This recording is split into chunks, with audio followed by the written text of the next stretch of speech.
मजबूत शुरुआत के बाद ऊपरी स्तरों से आती हुई मुनाफा वसूली बचा है आखिरी 1.5 घंटा है हफ्ते की एक्सपायरी। तो देखते हैं बचे हुए 1.5 घंटे में कैसा रहेगा ट्रेड और क्या करें आप कल की तैयारी। स्वागत है आप सबका फाइनल ट्रेड में। नमस्कार, मैं हूं अनिल सिंघवी और नमस्कार, मैं हूं दीपांशु भंडारी। एक्शन के लिए हो जाइए तैयार। थोड़ा रेंज बाउंड ट्रेड रहा, थोड़ी फिर अब सुस्ती आई है बाजार में। क्या एक्सपायरी के समय वापस बाउंस बैक आएगा या ऐसे ही रहेंगे बाजार? जानेंगे सर के साथ। इस समय की बड़ी बातें क्या है सर, पहले ये बताएं। मजबूत शुरुआत हुई और मजबूत शुरुआत होने के बाद थोड़ा वक्त बिताकर बाजार और मजबूती से ऊपर की तरफ बढ़ते हुए दिखे और डीप ठीक वहीं पहुंचे जहां इन्हें पहुंचना था और वहीं से प्रॉफिट बुकिंग आती दिखी है। नीचे से ऊपर देखेंगे तो आपको मजबूत दिखेंगे, ऊपर से नीचे देखेंगे तो कमजोर दिखेंगे। जैसे आपको देखना हो वैसे देखें, लेकिन दोनों तरफ के ट्रेड होते हुए दिखे हैं। अब धीमे धीमे थोड़ी सी प्रॉफिट बुकिंग बढ़ती हुई 16,800 के नीचे आपको दिखेगा निफ्टी 16,750 के आसपास है और बैंक निफ्टी 35,500 के थोड़ा नीचे। खरीदारी कहाँ है?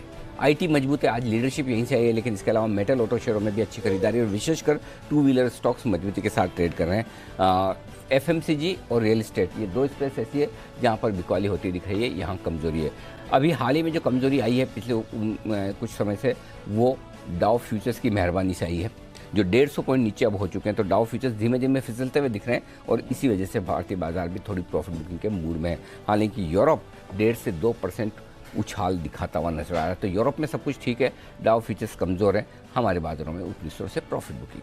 एब्सोल्युटली। और अनिल जी, मुझे याद है सुबह जब हम बात कर रहे थे 900-950 की रेंज में जब आपने बाजार आया था तब 935 प्रिसाइजली एग्जैक्टली कि अब आप थोड़ा हल्के हो जाइए, प्रॉफिट बुक कर लीजिए या कम लॉस पर अपनी पोजीशन एग्जिट कर लीजिए। और देखिए वहां से फिर बाजार ऊपर नहीं गया, धीरे धीरे धीरे करके रेंज बाउंड रहा और अब थोड़ा ट्रेंड लोअर कर रहा है। थोड़ा समझाएं सर इस एक्शन को। दीप, बिल्कुल जैसी उम्मीद थी वैसे एक्शन होता हुआ दिखा है। मेरा ये समझ रहा था कि शायद 16,800 के आसपास सपोर्ट लेगा, उसके नीचे नहीं जाना चाहिए, लेकिन 16,800 की भी थोड़ा नीचे आ रहा है। तो यहाँ तक की तो कमजोरी दिख ही रहती कि इतना तो आना है, लेकिन अब डाउ फ्यूचर्स थोड़े से कमजोर होते हुए दिख रहे हैं। बैंक निफ्टी भी आप देखिए 35,935 का हाई है, तो 35,900 के आसपास हमने बोला भी था कि यहाँ पर प्रॉफिट बुक करके आप अब आ जाइए नीचे, कोई दिक्कत नहीं। रेंज बाउंड मार्केट है, अब आराम से नीचे आने दें, इसको तब खरीदारी करने के बारे में सोचेंगे।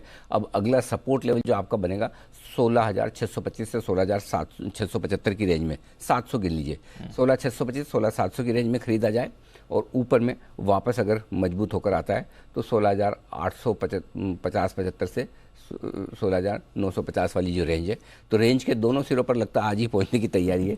एग्जैक्टली आखिरी आधे घंटे में कैसा होगा डेटा देखेंगे। इस बीच बैंक निफ्टी 35,025 35,125 वो रेंज है जहाँ पर आने पर सपोर्ट मिलेगा और वही ऊपर में 35,725 35,925 ये रेंज है जहाँ पर आपको प्रॉफिट बुकिंग। तो परफेक्ट मार्केट है, नीचे से ऊपर आए, ऊपर से नीचे आए, अब सिरे पर आने दें। एक्चुअली इस तरह के मार्केट में दीप जो सबसे इंपॉर्टेंट चीज़ है वो ये है कि आपको बीच में ट्रेड नहीं लेना होता है।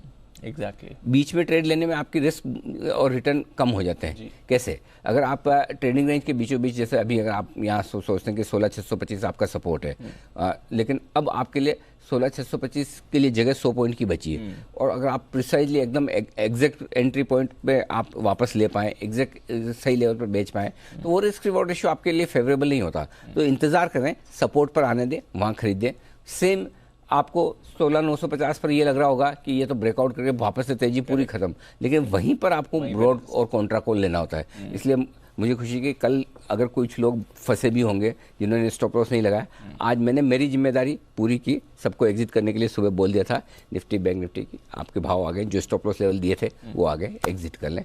कर लिया तो ठीक, नहीं तो कोई बात नहीं, फिर मार्केट जब मौका देगा उस तब हम तो हमारी तरफ से बताते रहेंगे, हमारी कैपेबिलिटी में जो कुछ अच्छा बता सकते हैं कोशिश करेंगे। बिल्कुल सर, पर तगड़ी प्रॉफिट बुकिंग आ रही है। अब तो 750 के नीचे भी आ गया है निफ्टी, बट एक खास मैनेजमेंट के साथ आज बात भी बिल्कुल। आज आमतौर पर हम न्यूज़ पर व्यूज़ में सुबह हम मुलाकात करते हैं, लेकिन आज मुलाकात करने जा रहे हैं एक बेहद इंटरेस्टिंग कंपनी से जिसने हाल ही में एक बड़ी डील की है और उस बड़ी डील के बाद स्टॉक में एक्शन भी भरपूर है। पहले तेजी का बना, उसके बाद मंदी का। 20% ऊपर का सर्किट लगा सोमवार को और कल 20% नीचे का सर्किट लगा।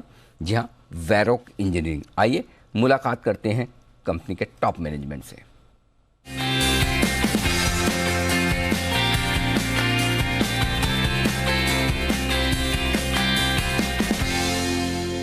वैरोक इंजीनियरिंग 1988 में कंपनी की शुरुआत हुई थी। टीयर 1 ऑटोमोटिव कंपोनेंट बनाने का कारोबार कंपनी करती है।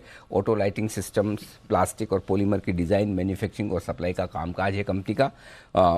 और अभी 29 अप्रैल को ही कंपनी ने अमेरिका और यूरोप में इनका जो 4 व्हीलर लाइटिंग सिस्टम है, ये कारोबार फ्रांस की एक कंपनी को बेचने का ऐलान किया और इसी वजह से ये शेयर सुर्खियों में। आइए मुलाकात करते हैं कंपनी के ग्रुप CFO TR श्रीनिवासन हमारे साथ कार्यक्रम में शामिल हो रहे हैं, जो कि भारतीदासन यूनिवर्सिटी से कॉमर्स में आपने बैचलर्स की डिग्री ली है, IIM कोलकाता से पोस्ट ग्रेजुएशन किया है मैनेजमेंट में, और ICW के भी आप सदस्य हैं। श्रीनिवासन सर, बहुत बहुत स्वागत है। धन्यवाद सर जी बिजनेस के लिए समय देने के लिए।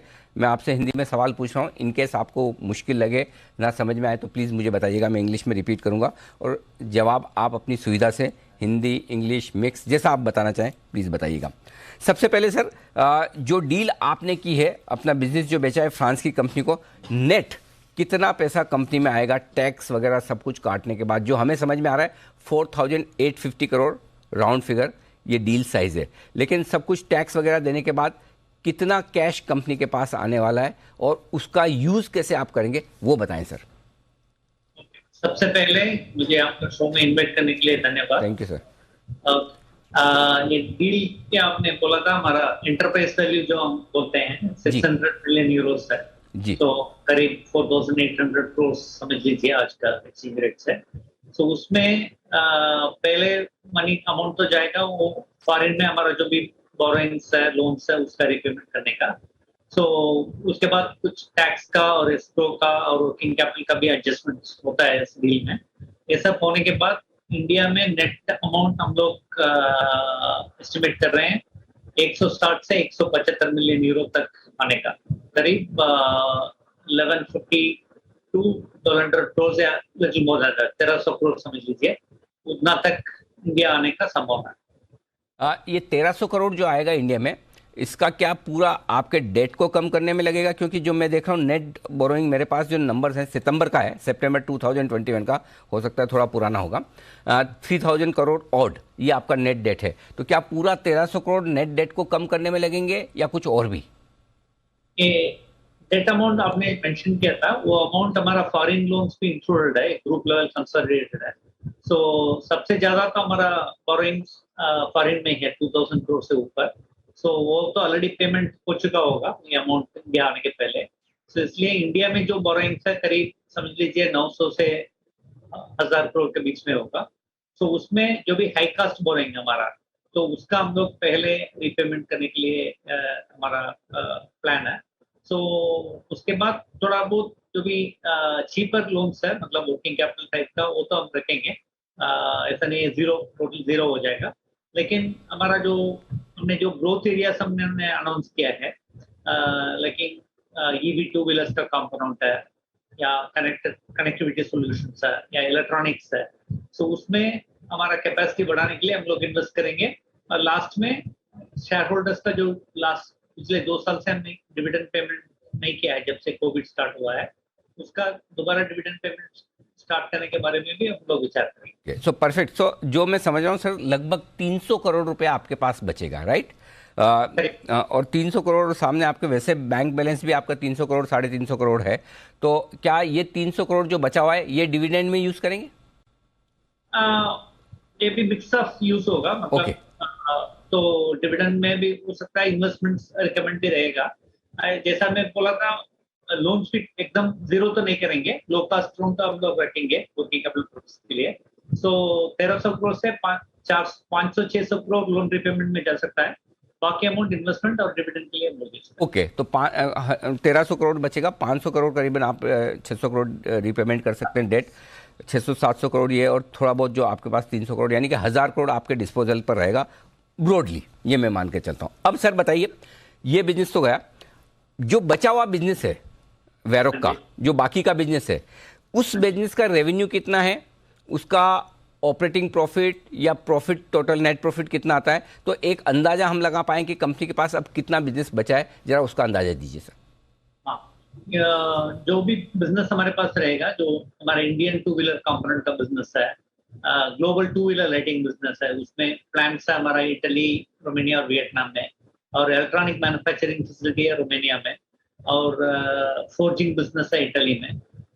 ये सब मिला के इस साल हमारा रेवेन्यू 6500 to 7000 करोड़ तक हो सकता है इस साल का, वो हमारा एस्टिमेट है। और हमारा EBITDA मार्जिन्स करीब करीब डबल डिजिट का लेवल तक रहेगा इसका, 9 to 10% का लेवल। ओके सर, जो मेरे पास नंबर्स हैं वो ये कि शायद रेवेन्यू आपका बचा हुआ जो बिजनेस है टू व्हीलर का, उसका 3000 करोड़ के आसपास का रेवेन्यू है, शायद मार्जिन्स 7% के आसपास, क्या ये सही है? ये आपने फिगर आप जो देख रहे हैं इन्वेस्टर प्रेजेंटेशन से आपने लिया है, वो पिछले साल का 2 क्वार्टर्स का हमने रिपोर्ट किया है प्रोफार्मा बेसिस में, क्योंकि लास्ट ईयर में फर्स्ट क्वार्टर में कोविड का इम्पैक्ट था, इसलिए रेवेन्यूज काफी कम थी। सो Q2 और Q3 का रेवेन्यू जोड़ के हमने बताया है। वो रेवेन्यू मार्जिन्स भी लास्ट ईयर थोड़ा कम ही था बिकॉज ऑफ कैपेसिटी यूटिलाइजेशन वगैरह कम था, तो इसलिए इस साल हम लोग उसका इम्प्रूवमेंट एक्सपेक्ट कर रहे हैं। ओके श्रीनिवासन सर, बेसिकली आपकी डील के अनाउंसमेंट के दिन काफ़ी स्टॉक बढ़ा भी, फिर नीचे आया, फिर मंडे को काफ़ी लोग परेशान थे, कॉन कॉल के बाद में 20% कल वेडनेसडे को गिर गया स्टॉक, आज थोड़ा बेहतर है। लोग ये समझ रहे हैं कि जो बचा हुआ बिजनेस है वो अब ज़्यादा काम का रहा नहीं, या फिर वहाँ पर ग्रोथ है नहीं, इस वजह से लोग कल थोड़े से डिसअपॉइंटेड थे। प्लस साथ में एक बड़ी फॉरेन ब्रोकरेज हाउस ने भी रिपोर्ट दी, उसने 210 रुपये का टारगेट दिया और उनका ये मानना था कि अब जो बचा हुआ टू व्हीलर बिजनेस है उसमें मज़ा नहीं है। आप क्या कहना चाहेंगे अपने शेयर होल्डर्स को, क्योंकि वो थोड़े परेशान हैं कि इतनी बढ़िया डील की, इतना बढ़िया बिजनेस बेचा, इतना पैसा कंपनी में आ रहा है, उसके बावजूद ये हाल है। तो जरा एक बार इसको क्लेरिफाई कीजिए ताकि इन्वेस्टर्स अपना मन बना पाएँ कि वैरोक इंजीनियरिंग का शेयर उन्हें रखना चाहिए या बेच देना चाहिए। कि आप देखेंगे तो एक ब्रोकरेज तो नेगेटिव रिपोर्ट इश्यू किया जैसा हमने बताया, लेकिन 3 ब्रोकरेज 1050 का भी टारगेट है और मेरे ख्याल से और 210 का भी टारगेट है, तो हम खुद कंफ्यूज है किसको माना जाए। आउट ऑफ 4 रिपोर्ट्स में जो देखा अभी तक, उसमें 3 पॉजिटिव है, 1 नेगेटिव है जी। तो जजमेंट तो मैं आपके ऊपर या मार्केट के ऊपर छोड़ूंगा, रिपोर्ट को मानते हैं क्या बेसिस पे जाते हैं जी। लेकिन इस तक हमारा आउटलुक है, जो भी हम लोग अभी बिजनेस है जो टू व्हीलर कंपोनेंट है इंडिया में, 2 व्हीलर 3 व्हीलर फोकस्ड है, उसमें बहुत ग्रोथ पोटेंशियल है। अभी भी आप देखेंगे तो 2 व्हीलर का पेनिट्रेशन इंडिया में बहुत कम है, तो उसका आगे बहुत स्कोप है इंप्रूवमेंट होने का। वो टेम्परली वो थोड़ा मार्केट ग्रो नहीं हो रहा है, इसलिए बिकॉज ऑफ कोविड है या कास्ट ऑफ ओनरशिप थोड़ा बढ़ गया लास्ट पिछले 2 साल से, इसकी वजह से। लेकिन आगे ग्रोथ प्रोस्पेक्ट्स है। अभी ईवी 2 व्हीलर का भी बहुत हाइप हो रहा है, अभी बहुत एक्साइटमेंट है कंज्यूमर के ऊपर, वो भी ग्रोथ में कंट्रीब्यूट करेगा। तो इसलिए प्लस जो एरियाज हमने मेंशन किया है, ईवी कंपोनेंट्स, इलेक्ट्रॉनिक्स और कनेक्टिविटी सॉल्यूशन, उसमें भी ग्रोथ पोटेंशियल बहुत ज्यादा है, इसलिए हमने उसमें इन्वेस्ट करने के लिए डिसाइड किया है, तो लाइटिंग बिजनेस डाइवर्स किया है। सो हमारा पूरा उम्मीद है कि ग्रोथ पोटेंशियल डेफिनेटली हाई है, हम लोग डबल डिजिट में ग्रोथ आगे कर पाएंगे। तो डबल डिजिट में आगे ग्रोथ रहेगी और जो बचा हुआ बिजनेस है उसको भी ट्रैक पर लाकर अच्छी ग्रोथ दिखाएंगे। चलिए सर, उसका इंतजार रहेगा। आई एम श्योर कि डेट फ्री होने के बाद कंपनी की बैलेंस शीट थोड़ी सी वैसे भी इंप्रूव होगी, आपकी कॉस्ट बचेगी, इंटरेस्ट कॉस्ट बचेगी, प्रॉफिटेबिलिटी इंप्रूव होगी और बचे हुए बिजनेस पर अगर आप अच्छे से फोकस कर पाएँ तो बहुत बढ़िया। धन्यवाद सर जी बिजनेस को समय देने के लिए और अपनी डील पर विस्तार से बात करने के लिए। Thank you so much sir. Srinivasan sir बताते हुए अपनी डील के बारे में, तो बेसिकली दीप 2 चीज़ें हैं निकल कर आ रही। पहली चीज़ है कि कंपनी ऑलमोस्ट डेट फ्री आ जाएगी, 100% तो नहीं करेंगे, लो कॉस्ट डेट रखेंगे, लेकिन उससे बैलेंस शीट ठीक हो जाएगी। दूसरा, 2 व्हीलर बिजनेस को लेकर जो सिटी की और बाकी काफ़ी लोगों की चिंताएं थी, उसमें यह है कि नो डाउट जो लाइटिंग बिजनेस में पैसे बनते उतने तो नहीं बनेंगे, लेकिन पैसे बनेंगे वहाँ पर, ऐसे इतनी चिंता की बात नहीं कि पैसे नहीं बनेंगे। लेकिन नेगेटिव क्या है? नेगेटिव ये कि अगर शेयर होल्डर्स ये सोचें कि 4800 की 4850 करोड़ की डील होने के बाद, बैलेंस शीट सुधरने के बाद बड़ा पैसा उन्हें डिविडेंड के तौर पर आएगा, तो वो मुश्किल लगता है। मुझे नहीं लगता कि बेस्ट केस सिनेरियो में 20-25 रुपए से ज़्यादा डिविडेंड पर शेयर होगा। तो अगर डिविडेंड और अच्छे कैश पे आउट की उम्मीद में लोगों ने शेयर खरीदा है तो वो थोड़ा सा शायद उनके लिए ये वो वाली बात है कि, और जो कल का रिएक्शन था शायद इसी वजह से था कि बड़ा डिविडेंड नहीं होगा, क्योंकि उन्होंने मैनेजमेंट ने बहुत क्लियर किया कि हम 500 करोड़ यहाँ से 500-600 करोड़ बचा के रखेंगे, और उस हिसाब से मेरे ख्याल से, और 300-250-300 करोड़ उनके पास दूसरा कैश है, तो 1000 करोड़ रुपए के आसपास कैश है, उसमें से डिविडेंड अगर देते हैं 9000 करोड़ का मार्केट कैप है, तो ज़्यादा बनता नहीं है आपका डिविडेंड, है ना। 20 रुपये 25 रुपये से ज़्यादा का डिविडेंड बनता नहीं है अगर देना ही चाहें तो। सो आई थिंक वो एक रीज़न है। सो आई थिंक अब नेक्स्ट ट्रिगर ये है कि अगले 3-4 तिमाहियों में आपको ये देखना है कि कंपनी की परफॉर्मेंस ये लाइटिंग बिजनेस निकल जाने के बाद 2 व्हीलर बिजनेस से कितनी बेहतर हो पाती है। ये था आपके लिए टॉप मैनेजमेंट। आइए बढ़ते हैं आगे, ट्रिगर्स और खबरों वाले शेयर। तो कुशल बताइए ट्रिगर्स। सर ट्रिगर्स के लिहाज से नंबर्स स्पेसिफिक आज दिन रहने वाला है। खासकर एफएनओ स्पेस की काफ़ी सारी कंपनियां अभी नंबर्स अपने डिक्लेयर करने इनके बाकी हैं, जिसमें चोलामंडलम इन्वेस्टमेंट एंड फाइनेंस है, Dabur India, Exide industries, Indus tower, intellect design जैसे स्टॉक्स अपने नंबर्स डिक्लेयर करेंगी। साथ ही ग्लोबल इवेंट के लिहाज से यूके के जो बैंक ऑफ इंग्लैंड की पॉलिसी है वहाँ पर हमारी नज़र रहेगी। कल के दिन में निफ्टी से रिलायंस इंडस्ट्रीज बाजार का दिग्गज अपने नंबर्स डिक्लेयर करेगा, पोस्ट मार्केट एक्सपेक्टेशंस हैं। साथ ही एफएनओ स्पेस से कैनरा बैंक, फेडरल बैंक और टाटा पावर भी अपने नंबर्स डिक्लेयर करेंगी। एक्स डिविडेंड ट्रेड करेगा वेदांता लिमिटेड, 31.5 रुपए का इन्होंने अंतरिम डिविडेंड का ऐलान किया था। साथ ही यूएस में जो अप्रैल महीने के जॉब्स डेटा हैं वो भी आते हुए नजर आएंगे। सैटरडे 7 मई एफएनओ स्पेस से नवीन फ्लोराइन अपने नंबर्स डिक्लेयर करेगा। साथ ही कैश स्पेस की लंबी सूची है, जिसमें चुनिंदा नाम मैं आपको बता देता हूं, बीएलएस इंटरनेशनल, शेषशाही पेपर्स, साथ ही सीआरएम सिल्क मिल्स भी अपने नंबर्स डिक्लेयर करते हुए नजर आएंगे। ओके, तो ये है आपके लिए कुछ इंपॉर्टेंट ट्रिगर्स। अरमान, गुड आफ्टरनून, बताएं कौन सी हैं आज के लिए इंपॉर्टेंट खबरें। सबसे पहले जो हमारी एक एक्सक्लूसिव खबर थी, जिसमें प्रीवी स्पेशलिटी केमिकल को एक नोटिस मिला है और ये महाराष्ट्र प्रदूषण नियंत्रण बोर्ड ने ये नोटिस दिया है। और ये रायगढ़ यूनिट पे जब उन्होंने विजिट किया था तो उसमें कुछ इश्यूज पाए थे और उसका सही जवाब या सही तरीके से जवाब न मिलने के कारण वहाँ पर बिजली और पानी की रोक संभव हो सकती है। फर्स्ट सोर्स पर जिसमें नतीजा आया है, जिसका कंसोलिडेटेड जो मुनाफा है वो 123 करोड़ जो हमारा अनुमान था उससे बढ़कर लगभग 132 करोड़ के आसपास आता हुआ दिखा है। और अगर आप कंजो आय देखेंगे तो वो 1464 करोड़ से बढ़कर 1520 करोड़ पर आती हुई दिखी है। वहीं अगर कैम्स के नतीजे अगर आप देखेंगे तो कंजो मुनाफा 60 करोड़ से बढ़कर 74 करोड़ पर आता हुआ दिखा है। और अगर आय देखेंगे तो वो भी 200 करोड़ से बढ़कर 243 करोड़ पर आती हुई दिखी है। वहीं अगर टाटा पावर पर खबर है, जिसमें 1000 मेगावाट सोलर प्रोजेक्ट के लिए कंपनी को एक ऑर्डर मिला है और ये ऑर्डर की साइज लगभग 5500 करोड़ का ये ऑर्डर है। और इसी के साथ साथ SGVN से 1000 मेगावाट सोलर प्रोजेक्ट के लिए भी उन्हें ऑर्डर मिला है। टाटा मोटर्स, जिसमें कंपनी ने एस का इलेक्ट्रिक वर्जन लॉन्च किया है और 39,000 इलेक्ट्रिक एस के लिए ई-कॉमर्स कंपनियों के साथ कंपनी ने करार किया है। वहीं PSP प्रोजेक्ट, जिसमें कंपनी को लगभग 97 करोड़ का एक ऑर्डर मिला है। अगर आप स्टील कंपनियों पर भी फोकस रखिएगा, जिसमें आर्सेनल मित्तल ने ग्लोबल स्टील खपत आउटलुक जो है वो घटाया है। खबर है L&T पर, जिसमें कंपनी को 2500 से 5000 करोड़ तक का एक बड़ा ऑर्डर मिला है। और ये order Mumbai Ahmedabad bullet train project के लिए ये ऑर्डर मिला है और ये बुलेट ट्रेन प्रोजेक्ट के लिए लगभग यही रेंज में कंपनी का ऑर्डर मिला है। IEX, जिसमें अप्रैल में वॉल्यूम 1.7% गिर कर आई है और अगर अप्रैल में कुल वॉल्यूम देखें तो वो 7574 MU पर रही है। शुगर स्टॉक्स पर ध्यान रखिएगा, जिसमें इस्मा का डेटा है, जिसमें उन्होंने कहा है कि 30 अप्रैल तक चीनी उत्पादन जो है वो लगभग 3.42 करोड़ टन आया है। और अगर चीनी उत्पादन अगर यूं देखा जाए तो पिछली बार के कंपैरिजन में 3.03 करोड़ टन से बढ़कर 3.42 करोड़ टन आ गया है। और अब तक जो पेट्रोल में जितना इथेनॉल की ब्लेंडिंग यूज होती है वो 9.8% तक पहुंच चुकी है। वहीं कुछ मेरे पास ब्लॉक डील है, जिसमें वरुण बेवरेजेस है, जिसमें 41 लाख शेयर्स के कई सौदे किए गए हैं, लगभग 1% इक्विटी के सौदे हैं। और अंत में HDFC बैंक, जिसमें 10 लाख शेयरों के कई सौदे किए गए हैं।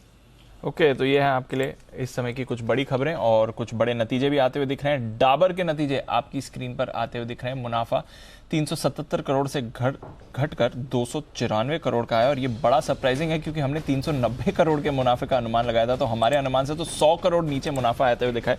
देखना पड़ेगा कोई वन टाइम एडजस्टमेंट है या किसी और फैक्टर की वजह से आपने मुनाफे में बड़े गिरावट देखी, क्योंकि हमने अनुमान लगाया था कि 3-3.5% बढ़कर मुनाफा आएगा, बट उसके सामने मुनाफा काफ़ी तेज़ी से घटकर आया है। 377 करोड़ से घटकर 294 करोड़ का आया है। आय अगर आप देखें तो 2518 करोड़ की आय है, बिल्कुल अनुमान मुताबिक है। हमने 2500 करोड़ की आय का अनुमान लगाया था, तो एकदम अनुमान मुताबिक आय आती हुई दिखी है। पर देखना पड़ेगा कोई एक्सटर्नल फैक्टर तो नहीं है जिसकी वजह से आपने मुनाफे में इतनी बड़ी गिरावट आती है। फैक्टर क्या होगा दीप? मेरे ख्याल से वही कॉस्ट प्रेशर होगा, है ना, क्योंकि लग ही रहा था कॉस्ट प्रेशर होने चाहिए। और जिस हिसाब से नंबर्स आए, नंबर बहुत ही खराब दिख रहे हैं। ये अगर मतलब इतना बड़ा बीट है मुनाफे में, बिल्कुल, और वो भी तब जबकि आपकी आय बराबर आ रही है, तो इसका मतलब ये क्लियर कट है कि मार्जिन पर हिट आई होंगी। हम थोड़ी देर में जल्दी से मार्जिन और बाकी सारे डेटा आपके लिए लेकर आएंगे, लेकिन जो नंबर्स हैं वो undoubtedly on the face of it बहुत ही ख़राब, बहुत ही कमज़ोर नज़र आ रहे हैं, इसमें कोई डाउट नहीं है। और यही वजह कि स्टॉक का रिएक्शन भी आप 2% नेगेटिव देख रहे हैं। एक बार जल्दी से कुणाल जी डाबर के बाकी नतीजे और हम सारे प्रॉफिट और ये माफ़ कीजिएगा मार्जिन और इनके सबके आंकड़े देखें, तब तक जल्दी से चार्ट्स पर राय दीजिए एक बार जी। आए एक इम्पेयरमेंट है सर, 85 करोड़ का इम्पेयरमेंट है। ओके, 85 करोड़ का इम्पेयरमेंट इन्होंने लिया है इन रिस्पेक्ट ऑफ एक सब्सिडरी है टर्की की, और क्योंकि टर्की की करेंसी में हमने बड़ा डीवैल्यूएशन देखा है तो उसकी वजह से एक 85 करोड़ का इन्होंने इम्पेयरमेंट लिया जो मुनाफे का हिट है। तो आई थिंक वो एडजस्ट कर ले। तब भी खराब है। अनुमान से तो खराब है बट उतना खराब नहीं है, बट अनुमान से तो खराब है, अनुमान से तो डेफिनेटली खराब मुनाफा है। वो लेने के बावजूद भी मेरे ख्याल से खराब। एक बार जरा कुणाल जी से चार्ट पर जल्दी से राय ली जाए। कुणाल जी चार्ट बताइए। अनिल जी देखिए 2 दिन से स्टॉक कमजोर है और चार्ट पर देखिए 535 का स्तर दूंगा अनिल जी। 535 के ऊपर टिकता है तभी खरीदारी की सोचिएगा। नीचे एक सपोर्ट मुझे 524 पर नजर आता है, 524 का लेवल है। ये लेवल टूट गया तो और नीचे के लेवल्स आते हुए दिखेंगे, लेकिन मुझे उम्मीद अनिल जी है कि 524 535 के बीच में कुछ समय ये बिताएगा और 535 के ऊपर ब्रेकआउट आएगा तो एक पुलबैक आपको देखने को मिल सकता है। तो फिलहाल वेट एंड वॉच करें। 535 के ऊपर खरीदारी की राय है और 524 के नीचे जिनके पास पोजीशन है निकल जाए। ओके, तो ये है आपके लिए राय। 535 के ऊपर ही अच्छा है और 524 के नीचे खराब है। तब तक इस 11 रुपए की रेंज में इसको जो करना करने दें, that is called time pass. तो 524 के नीचे खराब हो जाएगा और 535 के ऊपर अच्छा हो जाएगा। ये है फ्यूचर्स के लेवल। लेकिन इस बीच एक्साइड के नंबर आने की तैयारी कर लीजिए। एक्साइड के नंबर्स भी आपके स्क्रीन पर किसी भी वक्त फ्लैश होते हुए दिखेंगे। एक्साइड के नंबर्स हैं आपके पास, यहाँ मेरे पास आ चुके हैं। 3408 करोड़ की इन पर आय आती हुई दिखी है। हमने अनुमान 3060 करोड़, तो बिल्कुल अनुमान मुताबिक ही यहाँ पर भी आपने आय आती, नहीं इनफैक्ट अनुमान से बेहतर है। ओके, 3408 करोड़ की आय आई है। हमने 3060 करोड़ की आय का अनुमान लगाया था, तो लगभग 400 करोड़ का बीट आपने आय पर आते हुए दिखा है। तो अनुमान से तो काफी बेहतर आय का आंकड़ा आपको आते हुए दिख रहा है। जहां तक सवाल है एक्साइड के फर्स्ट कट अगर आप नंबर्स देखें तो अनुमान से बेहतर आय का आंकड़ा आते हुए दिखा है। प्रॉफिट की बात करें तो यहाँ पर भी प्रॉफिट में एक बड़ा उछाल आया है। अनिल जी देखना पड़ेगा यहाँ पर डेफिनेटली कोई बड़ा एडजस्टमेंट है, क्योंकि अगर मैं ठीक पढ़ रहा हूँ तो 4120 करोड़ का नेट प्रॉफिट यहाँ पर आपको आते हुए दिख रहा है। 244 करोड़ के सामने एडजस्टमेंट ढूंढने की कोशिश करते हैं कि एग्जैक्टली किस वजह से आपने इतना बड़ा एडजस्टमेंट मुनाफे का आते हुए दिख रहे हैं। एक एक्सेप्शनल आइटम है 4690 करोड़ का, तो वो मुनाफे को ऊपर लेकर जा रहा है। अगर उस एक्सेप्शनल आइटम को एडजस्ट कर दें तो फिर थोड़ा रेंज के में ही मुनाफा आते हुए दिखता है। बट डेफिनेटली अच्छे numbers on the face of it. At least आय का आंकड़ा अगर आप देखें, मुनाफे का एडजस्टमेंट समझेंगे सर, एक बड़ा एडजस्टमेंट हुआ है जिसकी वजह से मुनाफे में आप इतने बड़ा उछाल देख रहे हैं। बट आय की अगर आप बात करें तो डेफिनेटली आय अनुमान से बेहतर आ रही है। लगभग 400 करोड़ से बेहतर इनकी आय आती हुई दिखी है सर। बिल्कुल, तो ये है 2 स्टॉक्स जहां पर एक्शन भरपूर होता हुआ दिखा है। और एक बार जल्दी से एक्साइड के चार्ट्स पर भी राय लिया जाए। कुणाल जी बताएं सर। अनिल जी 2 स्तर हैं यहाँ पर कमजोरी होगी 151 के नीचे और ऊपर अनिल जी 155 का स्तर है, तो 4 रुपए का बैंड यहाँ पर भी है। स्टॉक जो आमतौर पर बहुत ज्यादा मूवमेंट नहीं दिखाता है, तो मुझे लगता है थोड़ा वेट एंड वॉच करना चाहिए। नतीजों के से उत्साहित होकर बायर करने की राय नहीं है। 155 के ऊपर टिका तभी खरीदारी करें, वरना जिस तरह का स्टॉक का स्वभाव है ये उछल कूद करता है लेकिन एक सीमित दायरे में ही काम करता है। तो 155 के ऊपर ब्रेकआउट आने पर खरीदारी। 151 के नीचे अगर जाता है और क्लोज आज 151 के नीचे होता है तो जिनके पास लॉन्ग पोजीशन है एग्जिट करने की राय। यह आपके लिए एक्साइड। और अनिल जी जो मैं बात कर रहा था लगभग 4700 करोड़ का जो ये एक्सेप्शनल आइटम है, ये हमने स्टोरी ब्रेक करी थी जो HDFC लाइफ के साथ इनकी डील हुई थी इंश्योरेंस कारोबार, लाइफ इंश्योरेंस कारोबार बेचने की। उसका रियलाइजेशन उन्होंने इस क्वार्टर ले लिया है, तो इसकी वजह से एक मुश्त मुनाफा है 4700 करोड़ का। अगर आप उसको एडजस्ट कर दें तो ऑब्वियसली फिर मुनाफे का फिगर इतना बड़ा नहीं आता है। बट जो इन्होंने लाइफ इंश्योरेंस कारोबार बेचा था उसका एडजस्टमेंट है, इसलिए आप मुनाफे में इतना बड़ा उछाल देख रहे हैं। बट अदरवाइज भी आय में एटलीस्ट अच्छी बढ़त ये दिखा चुके हैं। ये है आपके लिए एक्साइड के नंबर्स इस समय। आइए कुछ कॉल्स भी तैयार हैं। सबसे पहले चलते हैं वागले साहब के पास, वागले का बंडर।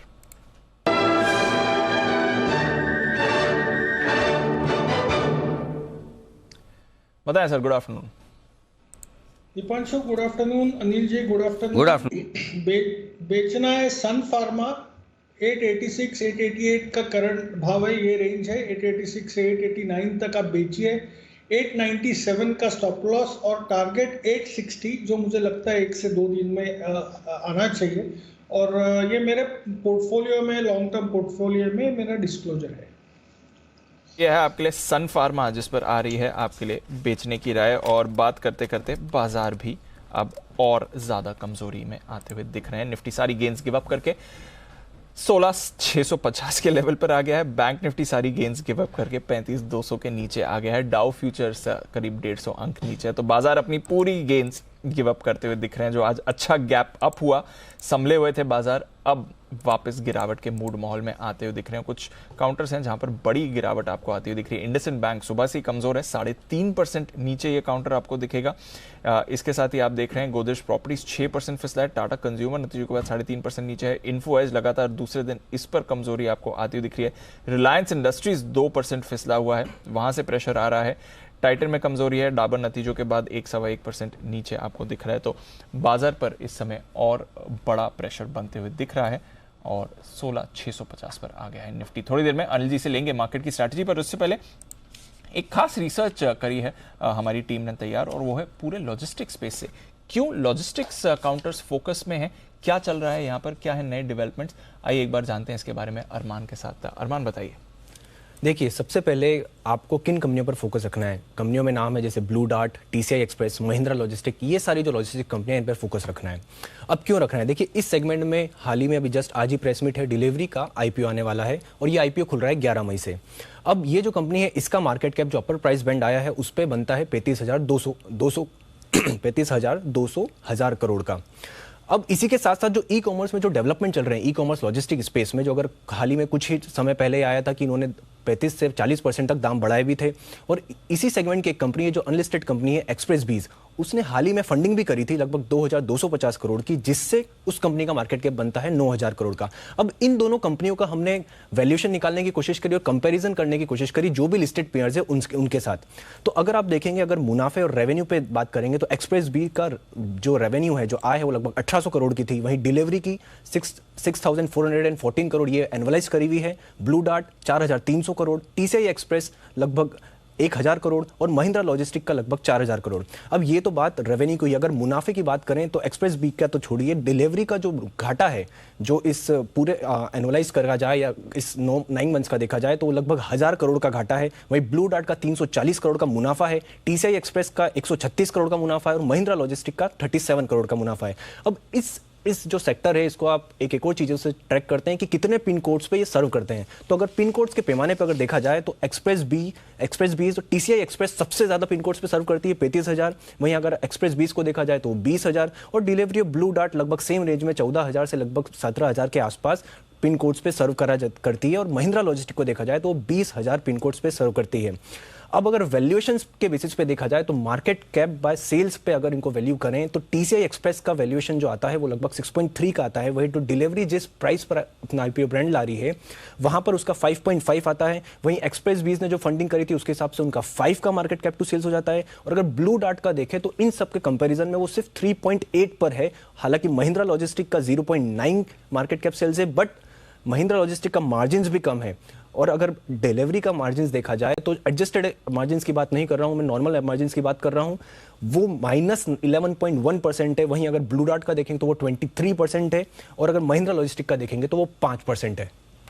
तो कह रहे हैं कि एस्टैब्लिश्ड कंपनीज इससे सस्ते वैल्यूएशन पर ऑलरेडी ट्रेड कर रही हैं, करेक्ट, वहां पर रखनी चाहिए नजर। करेक्ट।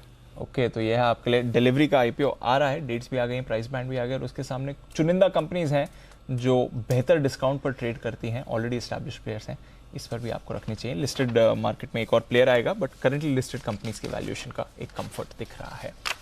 सेठी साहब तैयार है? आइए बिल्कुल करते हैं स्वागत।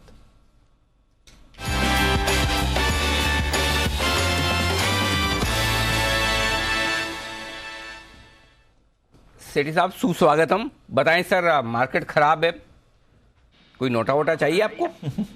Good afternoon Anil ji, good afternoon Deepanshu. नहीं अनिल जी, कल बच गया, मैं तो कल था नहीं और कोइंसिडेंटली कल तो मार्केट मची हुई थी, उस लिहाज से देखे तो आज तो बाजार बहुत ही अच्छा है। तो 2 कॉल था अनिल जी, कैश मार्केट के 2 स्टॉक्स में खरीदारी करनी है। अच्छा हुआ आपने बोला नहीं नोटा, नहीं तो मैं आपको बोल ही देता। मैंने कहा कल भी छुट्टी आज फिर नोटा। अच्छा तो चलिए बताएं सर, वैसे तो कल भी अगर आप होते तो कुछ ना कुछ अच्छी पिक्स ही देते और आज गैप से मिलता भी, तो हम तो ये सोचे कल आप नहीं थे तो उल्टा नुकसान हो गया, बट कोई बात नहीं, आज हमारे दर्शकों के फायदा है। बताएं सेठी साहब क्या करना है? बिल्कुल अनिल जी, जो आज 2 स्टॉक है, पहला स्टॉक है पोनी इरोड शुगर, PONNIERODE इस नाम का टिकर है NSE का। स्टॉक अभी 264 के लेवल पे ट्रेड करता है। एक जबरदस्त शुगर कंपनी है जो कि sugar plus power plus ethanol, तो ये स्टोरी वैसे भी बाजार में काम कर रही है। और ये कंपनी जो शेषाशाही पेपर का ग्रुप कंपनी, उनकी ग्रुप कंपनी है, मतलब उसी ग्रुप की कंपनी है।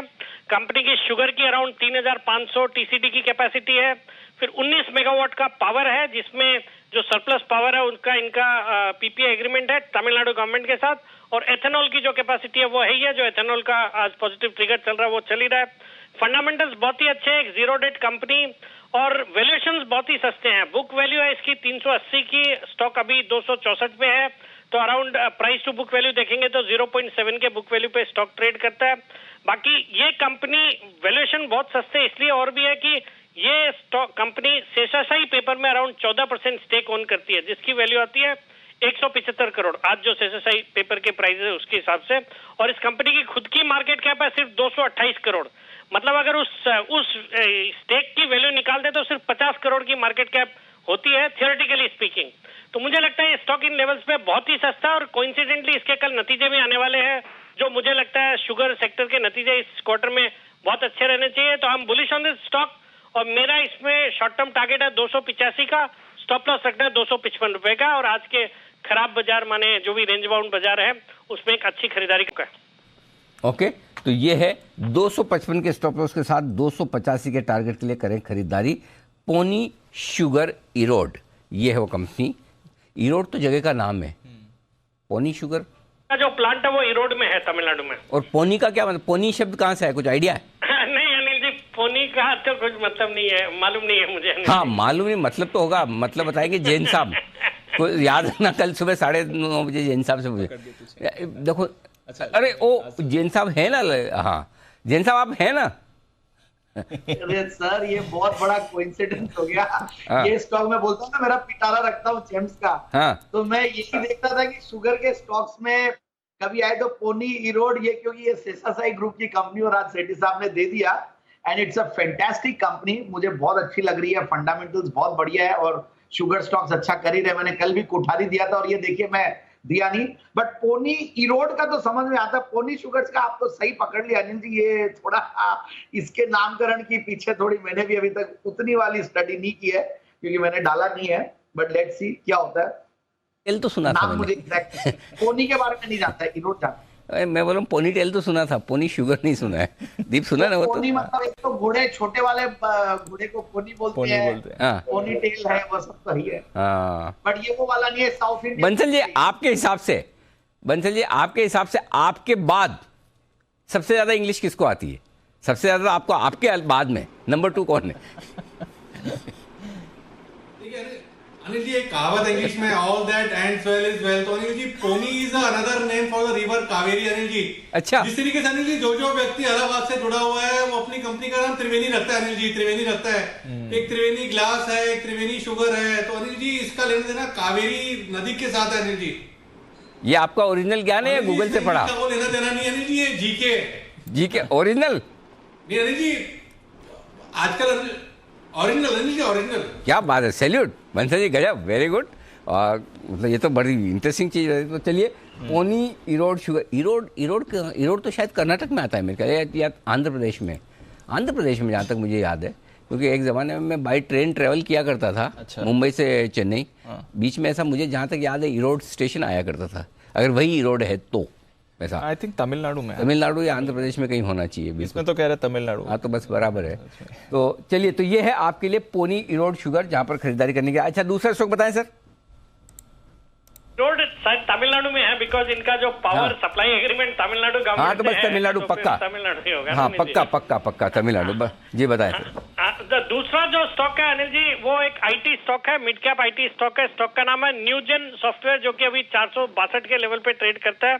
ये भी एक जबरदस्त मिड कैप आईटी कंपनी है जो सॉफ्टवेयर सर्विसेज और प्रोडक्ट डेवलपमेंट का काम करती है और मेनली स्पेशलाइज करती है work flow automation, document management और इमेजिंग में।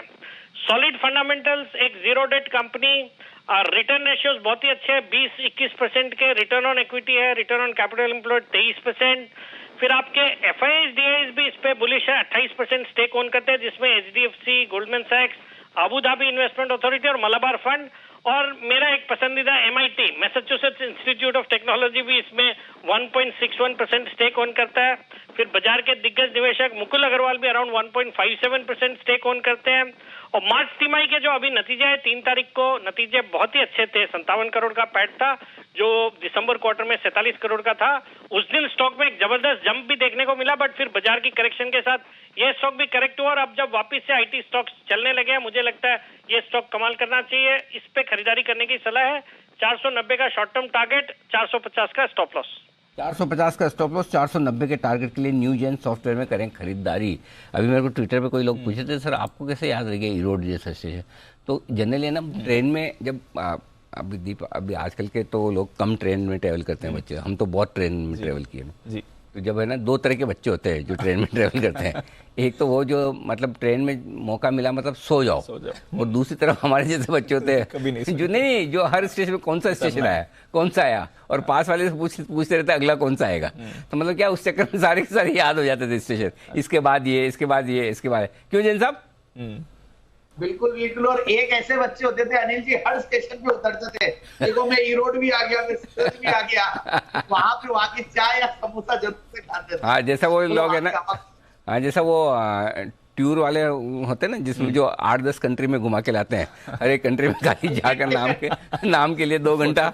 हाँ, वो पता चला कि हम चेकोस्लोवाकिया से हम जा रहे हैं हंगरी, तो बीच में ना वो भी आ गया, कौन सा क्रोशिया आ गया, ये आ गया, उसमें बीच में से निकला लेकिन नाम हो जाता है, एक देश और लेके गए। वैसे हाल है जब हमारे जैन साहब बता रहे हैं, हर एक स्टेशन पे उतरते थे, फिर सबको जैन साहब बताते थे देखो मैं वहाँ भी जाके आया। ओके, अच्छा, तो ये न्यूजेन सॉफ्टवेयर है दूसरा स्टॉक जहाँ पर खरीदारी करें। अच्छा, सेठी साहब है ना, गए तो नहीं? 1 मिनट सेठी साहब। हाँ हूँ अनिल। अच्छा, हाँ, अरे आप आए तो एक सवाल और पूछना था मुझे। सवाल पूछना चाहता हूँ मैं वेदांता पे। मेरे ख्याल से कल एक्स डेट हो रहा है जो 31.5 रुपये डिविडेंड वेदांता ने अनाउंस किया। तो 2 चीज़ें हैं सर साहब, एक तो ये कि जो FNO ट्रेडर्स है क्योंकि स्पेशल डिविडेंड है उनको भी फायदा मिलेगा ना, एक तो ये कंफर्म कीजिए, और दूसरा ये कि वेदांता पर क्या व्यू है? हाँ बिल्कुल अनिल जी, बहुत ही अच्छा क्वेश्चन किया आपने, बिकॉज ये रिटेल इन्वेस्टर्स को ज्यादातर ये टेंशन रहता है। FNO वालों को चूंकि ये स्पेशल डिविडेंड है, मतलब 5% के ऊपर का अगर उस दिन की क्लोजिंग पे डिविडेंड होता है तो वो FNO को क्रेडिट मिल रहा है, और उसमें तो जो कैश मार्केट से बेटर ही है, बिकॉज उसका क्रेडिट कल ही आ जाएगा। कल एक्स डिविडेंड होगा और 31.5 रुपए का क्रेडिट आपको जो एक्सचेंज से बिल सेटल होता है तो उसमें वो क्रेडिट आ जाता है। तो जो FNO में भी आज भी खरीदेंगे, आज 402 के भाव में अभी ये मिल रहा है, अगर आज भी कोई खरीदता है तो उसको क्रेडिट मिलता है। बट वही बात है कि कल वो फिर एक्स डिविडेंड होने पे 31.5 रुपया नीचे खुलता है, या 20 रुपया नीचे खुलता है, या 25 रुपया नीचे खुलता है, तो वो एक ट्रेडिंग फायदा होगा। बाकी इन लेवल्स पे मुझे लगता है वेदांता को, जिनका भी एक 3 से 6 महीने का भी व्यू है, उनको इस स्टॉक में बिल्कुल आज भी खरीदारी करनी चाहिए। बिकॉज आज जब आप 402 रुपए में डिलीवरी लेते हैं या FNO में भी लेते हैं तो आपके कॉस्ट 31.5 रुपया नीचे आ जाएगी, बिकॉज 370 की आपकी कॉस्ट रहेगी, आपको डिविडेंड मिल चुका होगा। तो 370 के लेवल पे मुझे लगता है Vedanta is a great buy. जिस तरह की वर्किंग आई है, जिस तरह के इस तिमाही के नतीजे आए हैं, EBITDA आया 11,500 करोड़ का, तो इस दर से तो ये 2-3 क्वार्टर में डेट फ्री कंपनी हो जाएगी। फिर आपके कंपनी ने अपना डेट भी कम भी किया है, $1 बिलियन का डेट का रिपेमेंट किया है, और बाकी एल्यूमिनियम है, कॉपर है, ये सब तेजी में ही है। फिर इसमें ऑयल का भी फायदा है, चूंकि इनके अंदर केन इंडिया है तो ऑयल में भी जो क्रूड ऑयल में तेजी है उसका भी फायदा होता है। तो ऑल इन ऑल, और बाकी इनके 2-3 बड़े जो इश्यूज अटके हुए हैं, अगर किसी में भी एक में पॉजिटिव अनाउंसमेंट आती है तो मुझे लगता है ये स्टॉक फिर तो बहुत ही अच्छा करेगा। जैसे गोवा में इनके माइनिंग बंद पड़ी है, या टूटीकोरिन के प्लांट को लेके भी कई बार अटकलें होती है, सुप्रीम कोर्ट में शायद वो केस चल रहा है। मुझे लगता है all in all in levels पे 370 की कॉस्ट आती है, एक डेफिनेटली बहुत अच्छा स्टॉक है खरीदने का, होल्ड करने का। ओके, तो एक बार डिविडेंड एडजस्टमेंट हो जाने दीजिए अब कल, और उसके बाद आप दोबारा इसमें एंट्री की सोच भी सकते हैं। ये है वेदांता पर राय। शुक्रिया सेठी साहब हमारे साथ जुड़ने के लिए और अपनी कॉल्स और वेदांता दोनों पर बात करने के लिए। आइए अब जान लेते हैं अनिल जी से कि इस समय की मार्केट स्ट्रैटेजी क्या होनी चाहिए।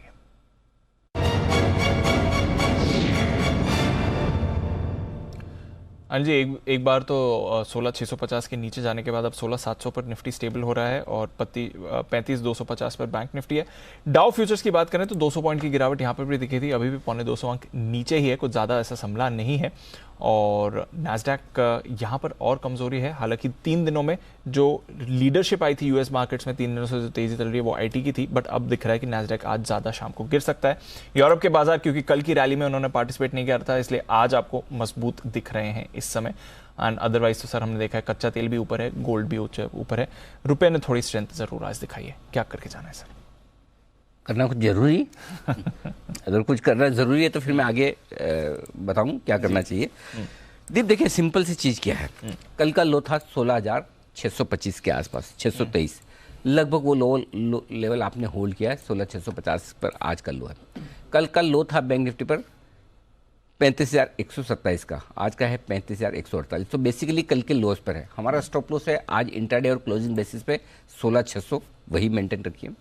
34,900 वही मेंटेन रखिए। अगर उसके नीचे दिन के दौरान जाता है 3 बजे के पहले, 3 के बाद तो फिर वो एडजस्टमेंट वाला क्लोजिंग, 3 बजे के बाद इंटरडे स्टॉप लॉस के ज़्यादा मायने नहीं रहते हैं, क्लोजिंग वाले के ज़्यादा मायने रहते हैं। तो आप 2 स्टॉप लॉस मेंटेन कीजिए, 16,600 और 34,900। अब जहाँ तक सवाल है, नो डाउट आज फिर से अमेरिका में कमजोरी वाले सेशन की आशंका है, लेकिन क्या होगा पता नहीं। आप अंदाजा लगा सकते हैं कि एक दिन ऊपर एक दिन नीचे वाला सेशन होता है, उस हिसाब से आज इवन ऑड फॉर्मूला के हिसाब से आज रात को अमेरिका में कमजोर सेशन का दिन है और डाउ फ्यूचर्स वो दिखा रहा है, उसलिए नीचे हो रहा है। लेकिन एग्जैक्टली कितना कमजोर होगा, कहाँ खुलेगा, कहाँ बंद होगा, अंदाजा लगाना मुश्किल है। तो मेरा ये समझना है कि 2 तरीके से आज के बाजार को अप्रोच किया जाए।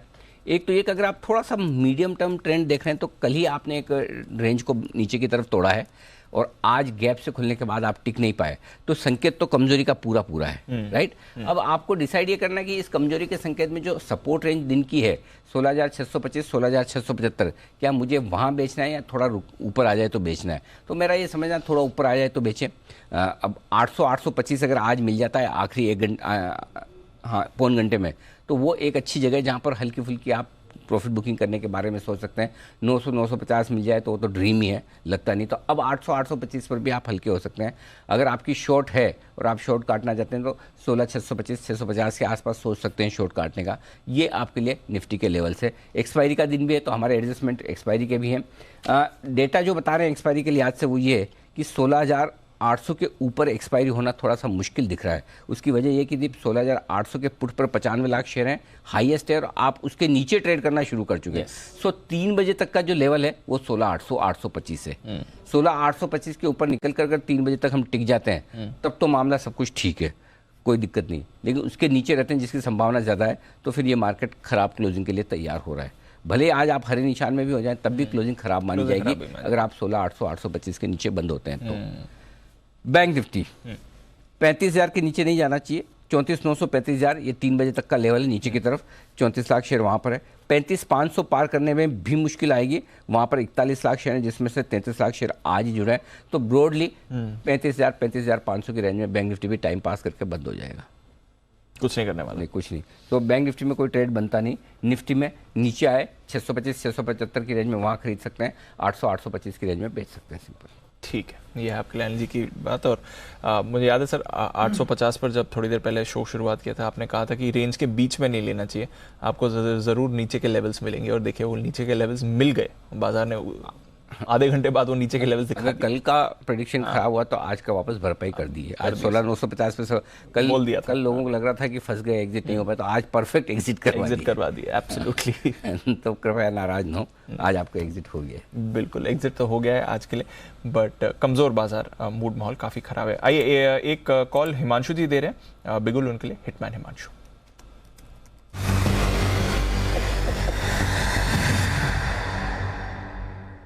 बताएं Himanshu ji. Good afternoon to you Deepanshu, good afternoon to you Anil ji. Deepanshu, 2 stocks हैं मेरे पास, दोनों सेल साइड के स्टॉक्स हैं। और पहला स्टॉक है FSL, फर्स्ट सोर्स, जिसमें बिकवाली करनी है। ये स्टॉक दीपांशु मैं कल काफी समय से 135 130 के लेवल से इस पे जबरदस्त सेल कॉल देता आ रहा हूं, और आज के सेशन में रिजल्ट्स आने के बाद इस स्टॉक ने जो अपना एक एस्टेब्लिश्ड सपोर्ट जोन था उसको क्लियरली तोड़ा है। स्टॉक 117 रुपए के 119 रुपए का जो सपोर्ट जोन है उसके नीचे यहाँ पर नंबर जाने के बाद फिसलता हुआ नजर आ रहा है, जो कि एक फ्रेश ब्रेकडाउन का सिग्नल है। तो मुझे लगता है कि एफएसएल में बिकवाली करके चले। 118 रुपए के ऊपर का स्टॉप लॉस मेंटेन किया जा सकता है। 110 रुपए का एक छोटा पहला टारगेट, और उसके बाद मुझे लगता है कि ये स्टॉक 100 से 102 रुपए तक के टारगेट्स भी कल तक के सेशन में दिखाता हुआ नजर आ सकता है। बड़ी गिरावट मुझे लगता है कि एफएसएल में आने के लिए तैयार है, जो कि 1 से 2 दिनों में आती हुई नजर आ सकती है। इसी के साथ दीपांशु जो दूसरा स्टॉक है वो है एसआरएफ का। देखिए ये स्टॉक भी मुझे लगता है कि एक करेक्टिव मोड में है, और स्टॉक ने बाजार की बड़ी गिरावट से पहले ऑलरेडी अपने आज के जो गेन्स थे वो यहाँ पर गवाते हुए नजर आया था। स्टॉक कल के लो के नीचे निकलता हुआ नजर आ रहा है। मुझे लगता है कि ये स्टॉक भी नियर टर्म में 2250 से 2200 रुपए तक के लेवल शॉर्ट टर्म में दिखाने का पोटेंशियल रखता है। फिलहाल एसआरएफ में शॉर्ट करके चलने की सलाह है। 2430 रुपए के एक स्टॉप लॉस के साथ यहाँ पर बिकवाली करके चलेंगे। डाउन साइड में 2360 रुपए का पहला टारगेट और 2320 रुपए तक का दूसरा टारगेट कल तक आता हुआ नजर आ सकता है। तो एसआरएफ में बिकवाली करके चलने की सलाह। ओके, एसआरएफ है वो स्टॉक्स जहां पर बेचने की राय आती हुई दिख रही है इस वक्त हिमांशु जी की तरफ से। यहां पर शॉर्ट कॉल आपके लिए फाइनली आज सन फार्मा एसआरएफ 2 शॉर्ट कॉल आए हैं आज हमारे एक्सपर्ट्स की तरफ से क्लोजिंग वाले शो में। वैसे तो कॉल्स भी कम ही आ रहे हैं, लेकिन जितने आ रहे हैं वो कमजोरी की तरफ ही आते दिख रहे हैं। 2420 का स्टॉप लॉस लगाकर आपको 2360 और 2320 के टारगेट के लिए बिकवाली करनी है। और फर्स्ट सोर्स लिमिटेड ये एक और स्टॉक है, फर्स्ट सोर्स भी बेचना। कल फर्स्ट सोर्स मेरे ख्याल से किसने बेचने, हाँ किरण जी ने राय दी थी, राइट? किरण जी ने फर्स्ट सोर्स बेचने की राय दी थी। पुट खरीदवाया था, करेक्ट सर, 120 का पुट खरीदवाया। 102 110 100 3 बड़े टारगेट है मुझे याद है। उसके पहले भी एक बार फर्स्ट सोर्स किरण जी ने बोला था, हालांकि तब स्टॉप लॉस ट्रिगर हो गया था, लेकिन तब भी उन्होंने टारगेट 100 रुपए का ही दिया था, बड़ा दिया था। 130 रुपए के आसपास था जहां तक मुझे याद है, 125 के आसपास, तब शायद उनका स्टॉप लॉस ट्रिगर हुआ। लेकिन उसके बाद जो गया वो तगड़ा गया। आइए बढ़ते आगे, और अब वक्त है बसीन साहब से मुलाकात करने का।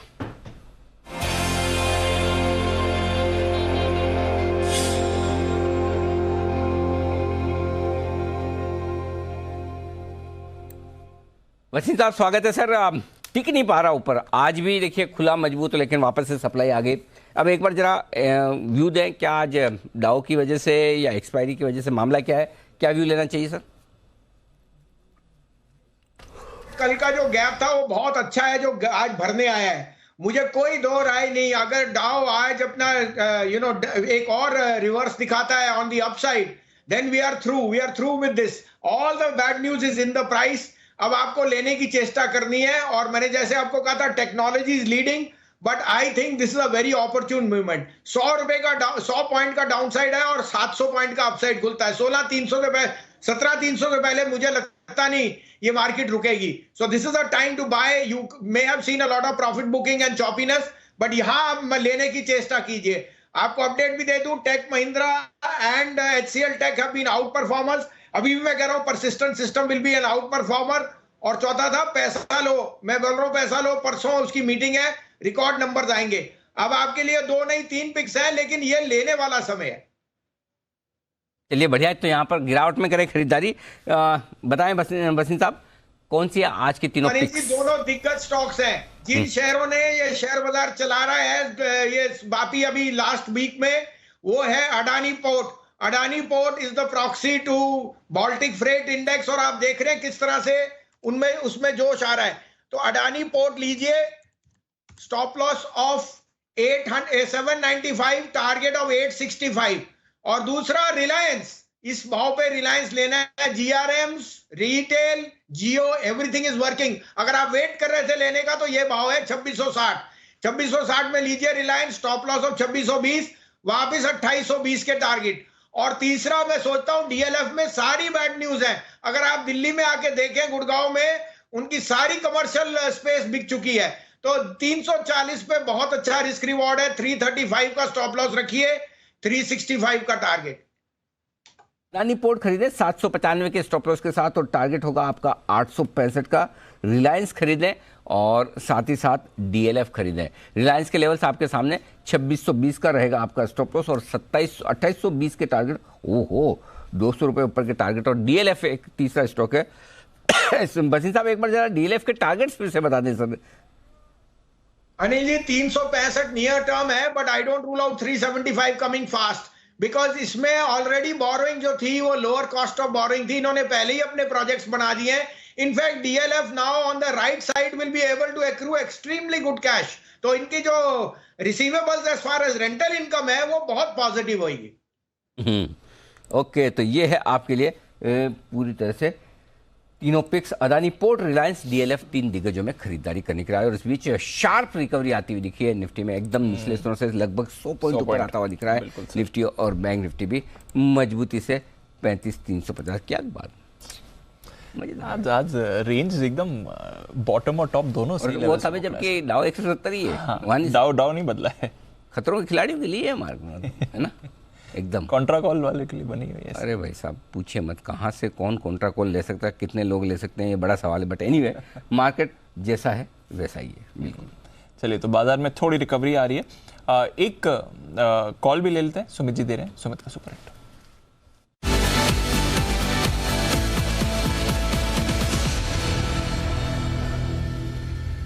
बताएं सुमित जी.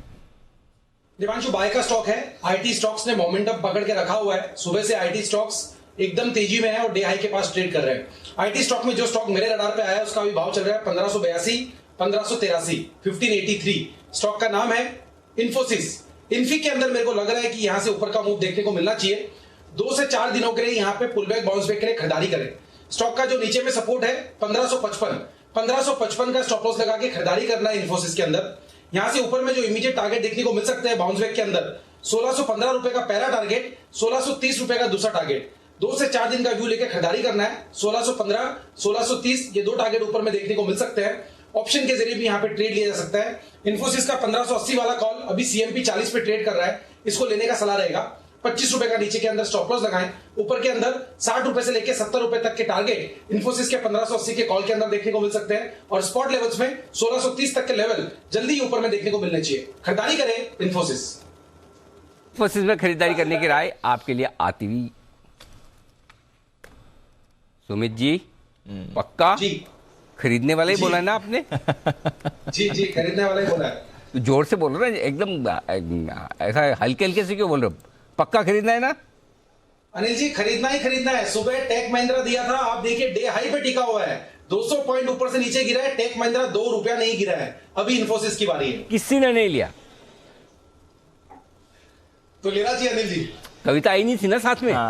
बिना कविता लोगों ने सोचा इसका मतलब सुमित जी का कन्विक्शन कम है. तो सुमित जी या अगर आप कोई स्टॉक ऐसा आपका कन्विक्शन बहुत ज्यादा है और कविता नहीं बन पा रही तो प्लीज बता दें कि इसमें मत समझिए कि मेरा कन्विक्शन कम है. मेरा वो क्या बोलना चाहिए, जुगाड़ नहीं बैठ पा रही है. रिदम, जिसको अंग्रेजी में रिदम कहते हैं. तो हम समझ जाएंगे कि सुमित जी का कन्विक्शन पूरा भरोसे वाला है. इसी तरह से इन्फोसिस में भी बनाना मुश्किल काम है. आप समझ सकते हैं मुश्किल अंग्रेजी वाले शब्द है इसलिए बन नहीं पाते. आसान हिंदी वाले हो तो सुमित जी जल्दी से बना लेते हैं. आइए बढ़ते आगे. और अब है आपके लिए अप्रैल में एयर कंडीशनर्स की बिक्री ने बनाया है नया रिकॉर्ड. जी हाँ, गर्मी भयंकर हो रही है और अब एसीज की बिक्री तगड़ी होती दिख रही है. कितनी हुई है बिक्री, क्या है डिटेल्स, आंकड़े सब बता रहे हैं हमें आशीष चतुर्वेदी. आशीष बताइए. सर, एक महीने में अब तक की हाईएस्ट बिक्री का रिकॉर्ड बना है. अप्रैल महीने में 7.5 अब तक का हाईएस्ट, और ये प्री पैंडेमिक से भी ज्यादा है. पिछले साल से तो डबल है बिक्री अप्रैल के महीने में, लेकिन प्री पैंडेमिक लेवल से भी देखें तो 30 से लेकर 35% अधिक बिक्री हुई है.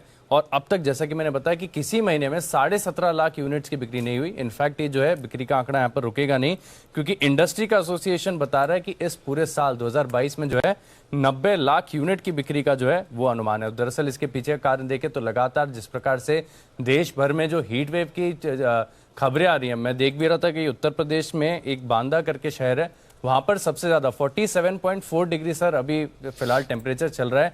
तो हीट टेम्परेचर जो है लगातार बढ़ता जा रहा है, जिसके चलते जैसा कि आप सुबह बता भी रहे थे कि एयर कूलर्स की बिक्री ज्यादा बढ़ती जा रही है, एसी की बिक्री बढ़ रही है.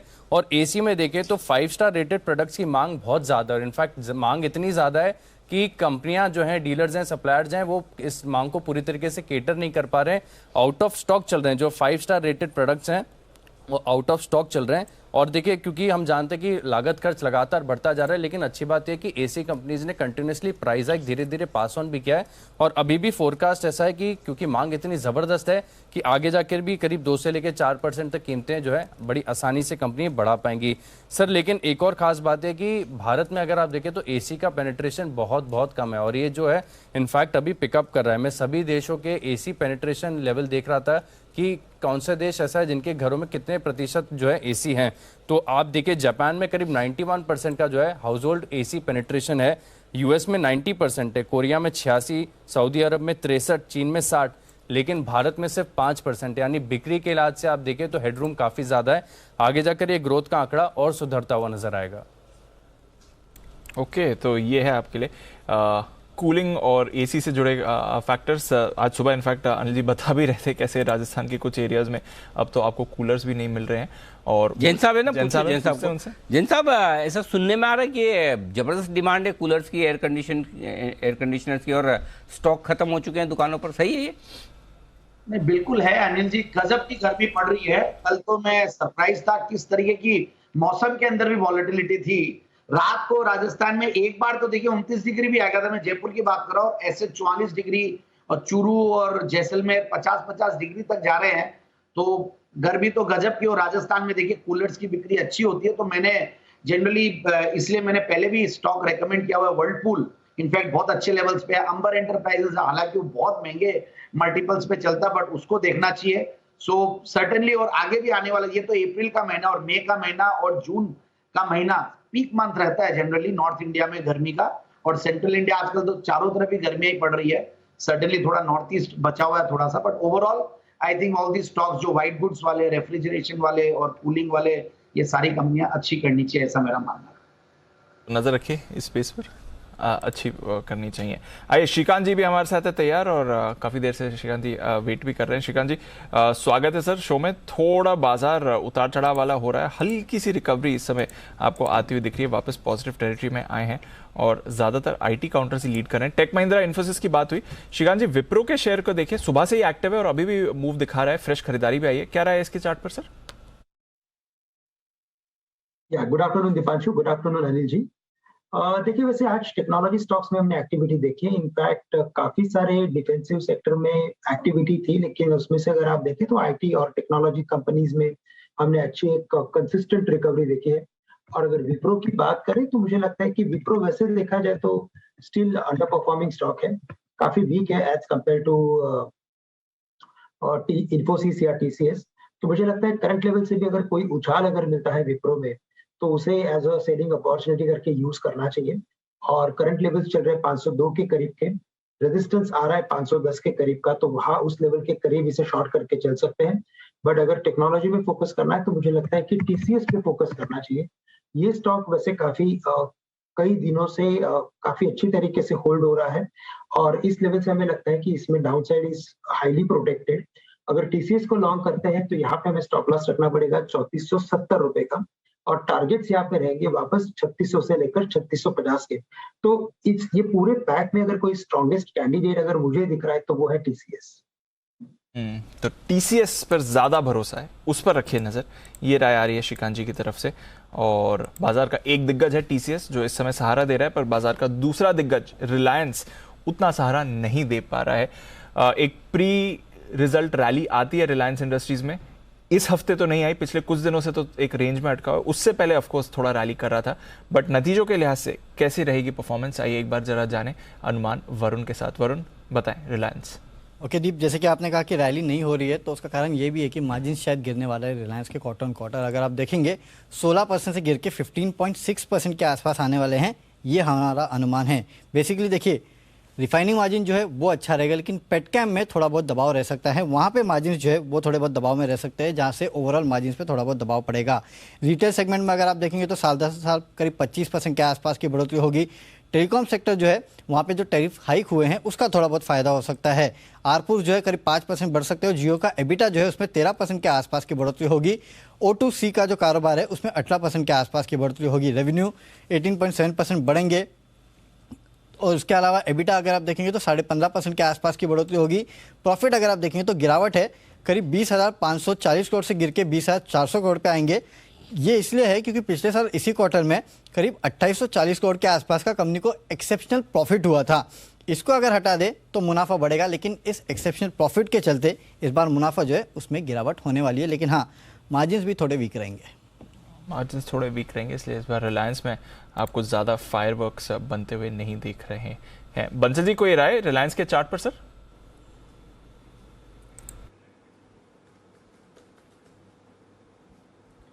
दीपांशु, रिलायंस का टेक्निकल स्ट्रक्चर देखें तो स्टॉक करेक्शन से निकल रहा है, कल के लोज के नीचे है। एज ऑफ नाउ नीचे में 26, 30, 35 एक सपोर्ट है, तो रिलायंस के लिए एज ऑफ नाउ नोटा है, कुछ नहीं करेंगे, ना खरीदेंगे ना बेचेंगे।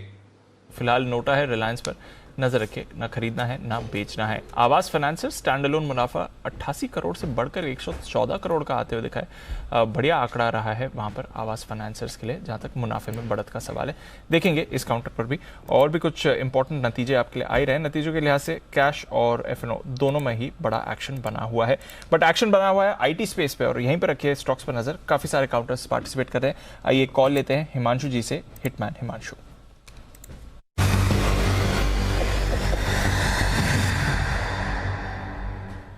बताएं हिमांशु जी। हिमांशु, एक कैश सेगमेंट का स्टॉक रडार पर आया है, बाई साइड का स्टॉक है KPIT टेक्नोलॉजीज। 548 रुपए के आसपास के करंट लेवल्स हैं, और मेरा ऐसा मानना है कि जिस तरह से ये स्टॉक प्लेस्ड है, यहाँ पर एक अच्छी रैली के लिए एक आइडियल BTST का कैंडिडेट है। दीपांशु, देखिए, जिस दिन स्टॉक के नंबर्स आए थे, ये स्टॉक में लगभग 10 से 12% तक का रनअप देखने को मिला था। उसके बाद ग्रेजुअल एक रिट्रेसमेंट आते हुए नजर आई, और आज के सेशन में स्टॉक ने वापस से एक इन्वर्टेड हेड एंड शोल्डर का ब्रेकआउट यहां पर दिया है। तो मेरा ऐसा मानना है कि KPIT टेक्नोलॉजीज में खरीदारी करके चल सकते हैं। 572 और 584 रुपए के दो टारगेट्स यहां पर कल तक के सेशन में आते हुए नजर आ सकते हैं। 540 रुपए का एक छोटा स्टॉप लॉस लगाकर KPIT टेक में खरीदारी करके चलने की सलाह है। तो 572 के पहले टारगेट के लिए खरीदारी करने KPIT टेक, इस पर एक अच्छी मूव आती हुई दिख रही है। IT ही लीडरशिप इस समय दिखा रहा है, लार्ज कैप हो या फिर मिड कैप IT हो।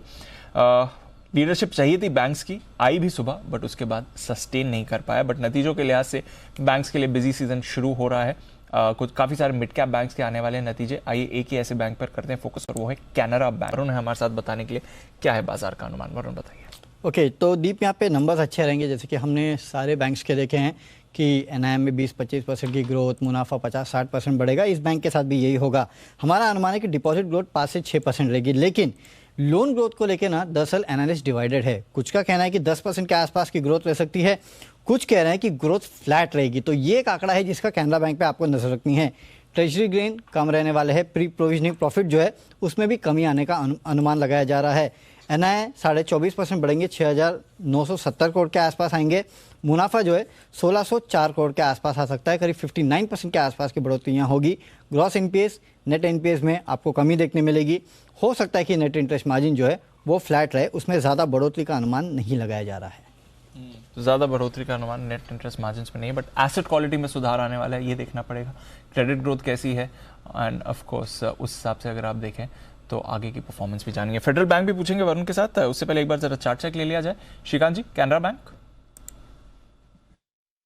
बिल्कुल, तो मुझे लगता है कि कैनरा बैंक अगर बाकी स्टॉक्स के साथ कंपेयर करें तो इसमें आउट परफॉर्मेंस काफी अच्छा है। नो डाउट कि कल के दिन में एक बिकवाली थी, लेकिन अगर पिछले 15 से 20 दिन की अगर ट्रेंड को देखते हैं दीपांशु, तो काफी अच्छा एक करेक्टिव पैटर्न था, और उस करेक्टिव पैटर्न का एंड लगभग 220-224 के करीब ही आ रहा है। मुझे लगता है कि इनफैक्ट ये रिजल्ट में सरप्राइज कर सकता है, क्योंकि इसके चार्ट पैटर्न्स इंडिकेट करते हैं कि शायद ये स्टॉक वापस एक बार एक पुल बैक दिखा सकता है, कम से कम 240 से लेकर 245 के। तो करंट लेवल से इनफैक्ट कैनरा बैंक को लॉन्ग किया जा सकता है। यहाँ पे स्टॉप लॉस रखे 220 रुपए का, जो काफी नजदीक का है। या तो अगर पोजिशनली अगर इसे खरीदना है तो 215 का स्टॉप लॉस रखे, लेकिन ओवरऑल हमें लगता है कि इसे लॉन्ग करके चलना चाहिए। ओके, तो ये है आपके लिए कैन बैंक। 240 तक के टारगेट्स के लिए यहाँ पर आप खरीदारी कर सकते हैं। फेडरल बैंक, वरुण बताएं यहाँ पर कैसी रहेगी परफॉर्मेंस। कैनरा बैंक से तो कमी ग्रोथ रहने वाली है। यहाँ पे हमारा अनुमान है कि NII 11% के आसपास बढ़ेंगे, 1580 करोड़। मुनाफा जो है उसमें 19% की बढ़ोतरी, 570 करोड़ के आसपास आएगा। रिटेल SME सेगमेंट जो है वहाँ पे ग्रोथ ठीक ठाक रहने वाली है। इनफैक्ट SME सेगमेंट में ज़्यादा फोकस है इस बैंक का, इसके लिए थोड़ी बहुत माना जा रहा है कि शायद अच्छी खासी ग्रोथ थोड़ी बहुत रह सकती है इस कंपनी की। जो इस कंपनी ने अपडेट दिया था, कासा में 15% बढ़ोतरी हुई थी, डिपॉजिट में 5.3% के आसपास की बढ़ोतरी जो है वो देखने मिली थी। एनपीएस नो डाउट यहाँ पे कमी आएगी एनपीएस में, लेकिन बाकी बैंक के मुकाबले यहाँ अनुमान जो है ना वो थोड़ा कम है। जैसे कि 3.1 से ग्रॉस एनपीए कम होकर 3% के आसपास आएगा और नेट एनपीए 1.1 से कम होकर 1% के आसपास आएगा, यानी कि मार्जिनल कमी जो है ग्रॉस एनपीएस और नेट एनपीएस में आपको देखने मिल सकती है। मार्जिनल कंपनी कमी में दिखेगी। ओवरऑल ठीक ठाक परफॉर्मेंस रहनी चाहिए, कुछ खास फायरवर्क्स इससे एक्सपेक्टेड नहीं है। स्टॉक भी थोड़ा सा आपको रेंज में ही दिखा है। कुणाल जी, कोई राय फेडरल बैंक के चार्ट पर? सर इस समय तो थोड़ा फिसलते हुए दिख रहा है, हालांकि बाकी बाजार के हिसाब से देखें तो सिमिलर ही मूव आज इसकी भी रही है। देखिए कंसोलिडेशन यहाँ चल रहा है दीपांशु, काफी समय से स्टॉक से कोई खास परफॉर्मेंस हमने देखी नहीं है और एक बड़ा सपोर्ट है 92 के आसपास, 94 का भाव है। तो मुझे लगता है कि 92 का लेवल अगर ये स्टॉक ब्रेक करता है तब इसमें आपको सेलिंग देखने को मिलेगी, अन्यथा कुछ और समय ये 92 से लेकर के 102 रुपए के 10 रुपए के बैंड में बिता सकता है। तो मेरी राय में वेट एंड वॉच करें, कोई खास ट्रेड का मौका नहीं है। 92 के नीचे जिनके पास पोजीशन है एग्जिट करने की राय है। स्टॉक अगर तेजी बनती है तो 102 तक जा सकता है। तो ये है आपके लिए फेडरल बैंक, जहां पर रखनी है नजर रखनी है सुमित जी के अगले कॉल पर। बिगुल उनके लिए सुमित के सुपर हिट।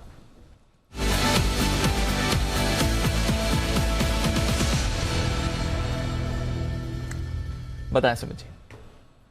दीपांशु, एक सेल कॉल रडार पे आया है। स्टॉक का भाव चल रहा है 363 रुपए, 363। फार्मा सेक्टर के अंदर एक एक करके दबाव देखने को मिल रहा है। तो यहाँ पे जो स्टॉक मेरे रडार पे आया है बिकवाली के लिए वो है बायोकॉन। बायोकॉन को यहाँ पे सीएमबी पे सेल करें। बायोकॉन में मेरे को लग रहा है कि यहाँ से सेलिंग प्रेशर देखने को मिल रहा है और यहाँ से गिरावट देखने को मिल सकती है। 373 ये ऊपर में स्टॉप लॉस लगाना है।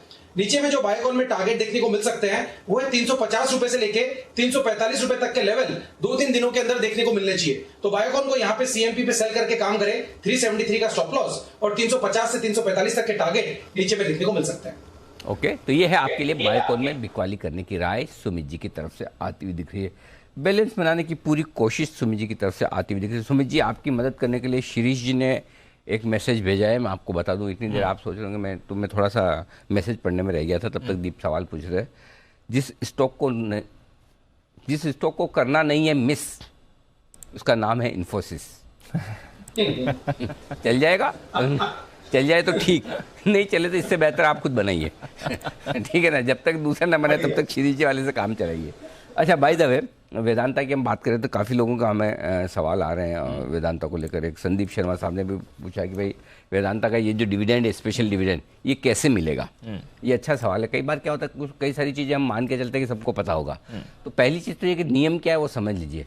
अगर कोई भी कंपनी 5% से ज़्यादा का डिविडेंड देती है, ठीक है, तो उसे स्पेशल डिविडेंड माना जाता है। और वो डिविडेंड आपके एफएनओ ट्रेडर्स जो होते हैं, जिन्होंने फ्यूचर्स या ऑप्शंस खरीदे हुए हैं या बेचे हुए, उनके लिए लागू होता है। यानी कि जैसे आप शेयर खरीदते हैं और एक्स डेट पर अगर आपके पास शेयर है तो आपको डिविडेंड मिल जाता है। उसी तरह फ्यूचर्स वालों को भी उसका फ़ायदा मिलता है। फ़ायदा थोड़ा सा अलग तरीके से मिलता है। कैसे? उन्हें जैसे कैश में आपने शेयर खरीदे, 400 रुपये समझो आज वेदांता बंद होता है, ठीक है, और 31.5 रुपये डिविडेंड है, तो आपके लिए कल दाम 31.5 रुपये से नेक्स्ट डे कल सुबह कम हो जाएगा और 31.5 रुपये इवेंचुअली आपके अकाउंट में आ जाएंगे, आपको कैश मिल गया, ठीक है, और स्टॉक ने अपना दाम एडजस्ट कर लिया।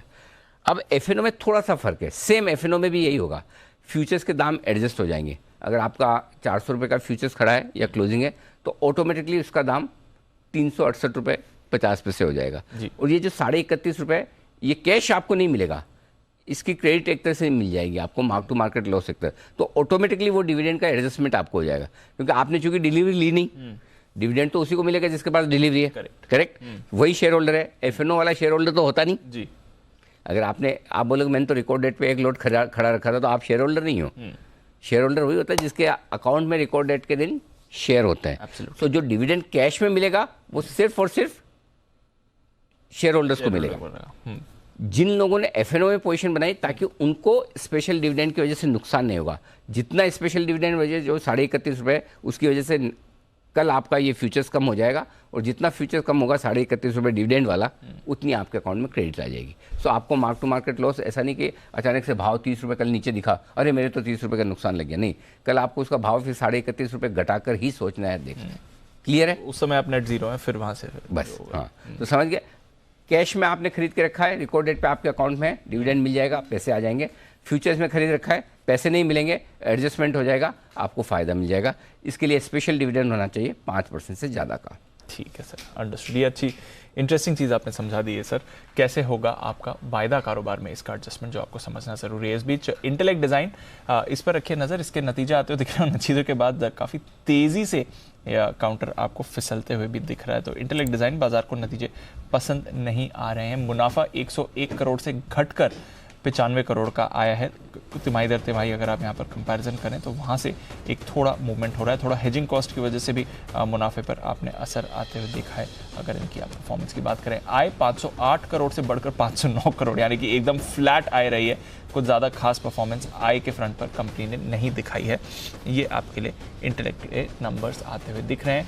एबिट 108 करोड़ से घटकर 94 करोड़ का आते हुए दिखा है। तो अगेन परफॉर्मेंस खास नहीं रही है। और मार्जिन्स में आपने देखिए स्ट्रेट अवे 3.5% का कॉन्ट्रैक्शन है, 22% से घटकर 18.5% के आए हैं। कुणाल जी, एकदम नतीजों के बाद शार्प फॉल, 6% का क्रैक आ रहा है, नतीजे कमजोर दिख रहे हैं on the face of it sir. देखिए दीपांशु, चार्ट पर भी कमजोरी साफ दिखाई दे रही है। एक बड़ा ब्रेकडाउन हुआ, 760 का एक अहम स्तर था जो कि टूट गया, और इंट्राडे में अब जो सपोर्ट चार्ट पर नजर आता है वो सीधा 685 के आसपास है। तो मुझे लगता है कोई खरीदारी की जल्दबाजी नहीं करनी चाहिए और नीचे के लेवल्स देखने को मिलेंगे। 685 के आसपास स्टॉक को बड़ा सपोर्ट है, तो वहां तक स्टॉक सीधा फिसल सकता है, इसलिए खरीदारी की चेष्टा ना करें। जिनके पास पोजीशन है, एक बड़ा लिबरल स्टॉप लॉस रख करके होल्ड कर सकते हैं, तो बने रहें। 685 के आसपास अब स्टॉप लॉस रखता हूं। आपके लिए इंटेलेक्ट जहां पर रखनी है नजर, बड़ा ब्रेकडाउन आ रहा है नतीजों के बाद, 6% स्टॉक क्रैक करते हुए दिख रहा है। इस बीच अनिल जी, एक इंटरेस्टिंग चीज मुझे याद आ गई। एग्जैक्टली एक साल पहले 5 मई को, अगर आप याद करें, वैसे कोई बड़ा इवेंट नहीं था, बट उस समय अगर आपको याद होगा कोरोना की दूसरी लहर का सबसे वर्स्ट पीरियड चल रहा था। करेक्ट। और उसी समय ओमिक्रॉन वाला, और उसी समय आपने 2-3 चीजें पिकअप करी थी। नहीं, उस समय डेल्टा था। सॉरी, डेल्टा था। ओमिक्रॉन तो फिर उसके डेल्टा का वर्स्ट फेज चल रहा था। और तब आपने जो मिड कैप स्मॉल कैप की रैली थी वो पकड़ी थी, उसको याद होगा, गोल्डन पीरियड था। एनीवे, 5 मई 2021 को जो सेकेंड वेव थी उसका पीक हुआ था। 4 लाख के ऊपर केसेस आए थे, लाइक 4,12,000 केसेस उस दिन आए थे, पर वो पीक हो गया था। तो एक साल पहले जो कोरोना का अब तक का हमने वर्स्ट दौर देखा था, उसका पीक हुआ था, और वहां से फिर आई थिंक 14,500 पर निफ्टी था, वहां से फिर 18,000 तक की एक रैली आई थी अगले 3-4 महीने में सर। बिल्कुल, और एक साल बीत गया है। एक साल बीत गया उसको। ये पिछले साल का वो समय था जब हम हॉस्पिटल्स, दवाइयों, बुरा हाल था, जोर लगा रहे थे सबके सब। बहुत खराब समय था। 4 लाख से ज्यादा केस एक दिन के। अब कल मैं डेटा देख रहा था, आजकल हम देखते भी नहीं। अब तो ख्याल से एक्टिव केस ही कुल मिला के कुछ मुश्किल से कुछ हजार, 2-3 हजार, ज्यादा नहीं है, और कुछ ध्यान में नहीं है। मतलब टचवुड कहाँ सुधर कर आए। लेकिन एक साल में नेट हम 2000 ही बढ़े निफ्टी पर अब तक। हाँ, ये कम है। बराबर है। कोरोना से निकले तो दूसरे मैक्रो फैक्टर्स भारी पड़ते हुए दिख रहे हैं शायद बाजार पर। लो जी, बात करते करते लाल निशान में भी आ गया। सब सेटिस्फाई है, buyers also satisfied, sellers also satisfied. आप मतलब ये मार्केट की खूबी और खासियत है, सबको खुश रखता है। समझ तो गए होंगे आप। दोनों तरफ के स्टॉप लॉस भी ट्रिगर होता है। आज तो बहुत ज्यादा दुखी रखा है सबको। कल एक तरफा ट्रिगर हुआ, आज 2 तरफा ट्रिगर हुआ। अब यही है कि आप इस तरह के मार्केट में सही वक्त पर, सही लेवल पर भावनाओं को दूर रखकर भाव के हिसाब से अगर निर्णय ले पाए और चाल के विपरीत एक सौदा कर पाए, तो ही आप जीत सकते हैं, जो कि किसी भी लिहाज से, किसी भी आदमी के लिए, कितना भी अनुभवी क्यों ना हो, आसान काम है नहीं इस तरह का ट्रेड लेना। क्योंकि जब ऊपर जाता है तो सब ऊपर लगता है, नीचे जाता है तो सब लगता है कि बहुत ही खराब। तब आपको विपरीत सोचना बहुत मुश्किल काम है। बट यही मार्केट है भाई, भाव और भावनाओं का खेल है। ओके, तो फिलहाल पूरे 1 पॉइंट नीचे है निफ्टी और पूरे 18 पॉइंट नीचे है बैंक निफ्टी। सेंसेक्स मुश्किल से अपना सर हरे निशान में रखे हुए 30 अंकों की हल्की फुल्की तेजी के साथ, ये इस वक्त का आपके लिए पूरा का पूरा एक्शन बाजार का। जी, स्टॉक स्पेसिफिक एक्शन है और कॉल्स भी आ रही हैं। पहले कतार में आगे श्रीकांत जी और उसके बाद हिमांशु जी। तो पहले BTSTT का बिगुल श्रीकांत जी के लिए।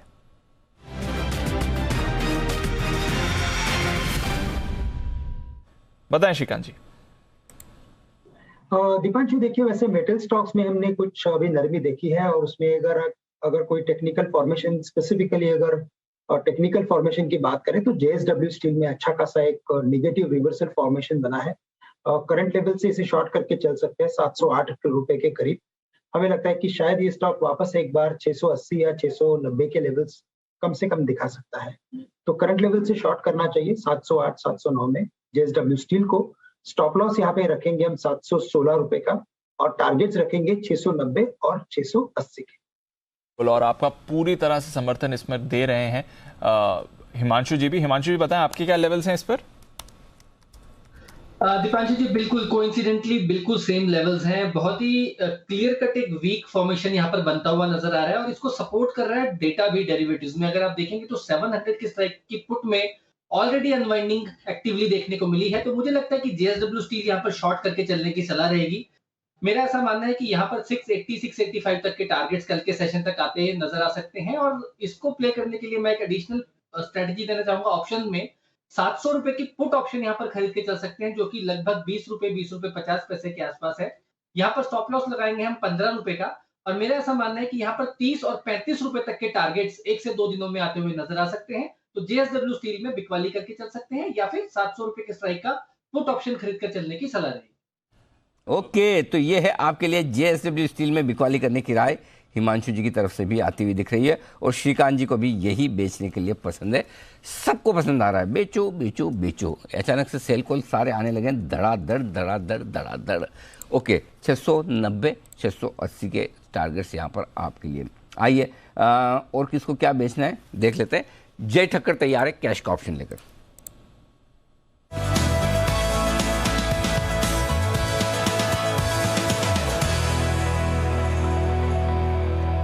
बताएं जय। Good afternoon to Anil ji. सुबह तो हमने कॉल ऑप्शन लिया था इन द मनी, आज ही की एक्सपायरी का। इनफैक्ट उसके तो सारे टारगेट्स हासिल हुए। एक अच्छा अपमूव बाउंस हमें जो 16,950 तक चाहिए था अनिल जी, वो देखने मिला, और एग्जैक्टली वही से रिवर्सल भी अच्छा ऐसा देखने मिला अनिल जी। ओवर सोल्ड है मार्केट काफ़ी अभी, and it's going to be tricky from here on. But then Anil ji put option खरीदने की मेरी सलाह है। 16,600 के स्ट्राइक का पुट ऑप्शन खरीदे, अभी आप 140 पर मिल रहा है, ये 140 पर आप ये खरीदे। यहाँ पे अनिल जी आपको जो स्टॉप लॉस प्लेस करना है दैट वुड बी एट 95। सो 95 का एक स्टॉप लॉस लगाइए। 140 पर आप पुट ऑप्शन खरीदिए। 16,600 के स्ट्राइक का पुट ऑप्शन है। पर अनिल जी ये 12 मई की एक्सपायरी का है, इसको खरीदना है। इसका पहला जो टारगेट अनिल जी ऊपर में निकल कर आ रहा है that is 194, and second target would be 220 to 222 का है। सो 195 एंड 222 ये जो टारगेट्स के लिए आप 16,600 का पुट खरीदे। मुझे ऐसा लग रहा है अनिल जी के, ठीक है, ओवरऑल तो एक चीज़ देखने मिली है कि 16,600 डिपेंड कर रहा है Nifty Anil ji. But on the flip side ये 16,900 950 के जो लेवल्स है उसे क्लियरली जब तक निकाल कर 17,000 के ऊपर में भी नहीं निकालता, ये रेंज रहेगी। However we have come to the lower end of the range, but then overall बाजार में प्रेशर, सेलिंग प्रेशर तो है हाई लेवल्स पर। फ्यू सेक्टर्स लाइक IT और maybe few of the banks वो थोड़ी ओवरसोल्ड है। सो मिक्स रहेगा अनिल जी, काफ़ी तेजी मंदी आपको स्टॉक स्पेसिफिकली देखने मिलेगी। इंडेक्स लेवल पर मुझे ऐसा लग रहा है मे बी 16,500 एक बार टेस्ट हो, एंड देयर आफ्टर फिर से वहाँ से थोड़ी बहुत रिकवरी देखने मिले। तो इनिशियली 16,500 में देख रहा हूँ, and then again bounce back from there on. Okay, तो ये है आपके लिए राइट 16,600 का पुट ऑप्शन खरीदने की। 12 मई वाला, कल वाला मत ले लेना, नहीं सॉरी कल वाला ही लेना, अगले हफ्ते वाला 12 मई की एक्सपायरी वाला लेना है। ये आपके लिए इस वक्त आती है। चलिए बढ़िया है, बहुत ही बढ़िया। आइए सुमित जी तैयार है अपने सुपरहिट शेयर के साथ।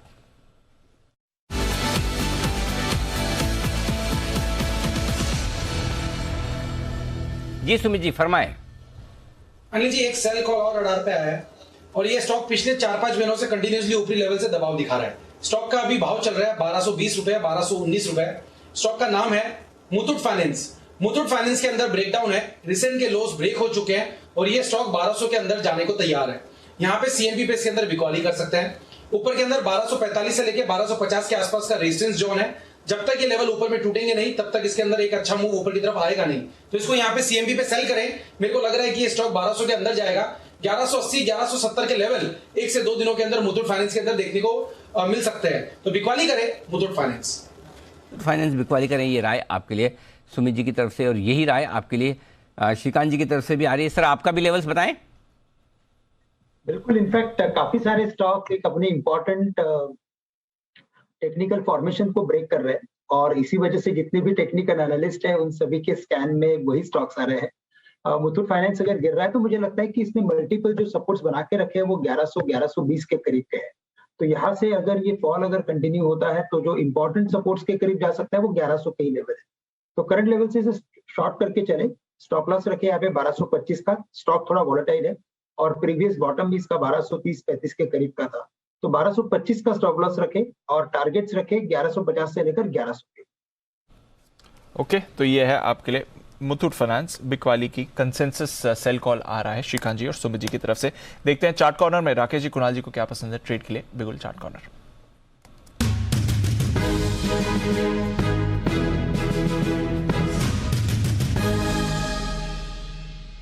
बताएं सर।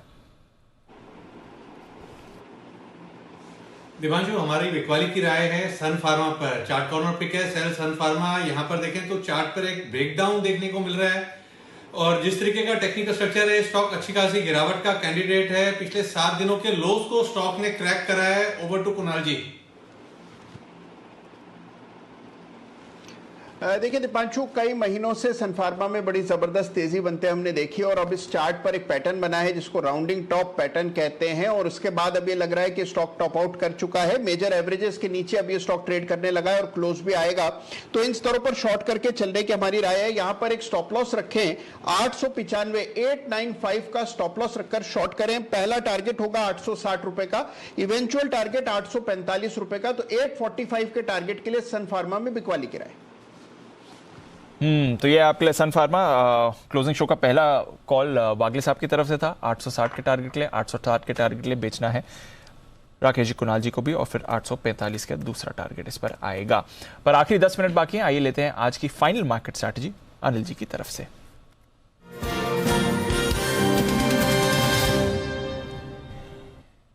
एकदम सपाट हो गया सर हमारा इंडेक्स। डाउ फ्यूचर्स पिछले आधे 1 घंटे में कुछ बदला नहीं है, 150 अंक नीचे है। नैस्डैक फ्यूचर्स लग रहा है कि आज 3 दिनों की तेजी के बाद, 3 दिनों की लीडरशिप के बाद इनफैक्ट ये आपको फिसलते हुए दिखेगा।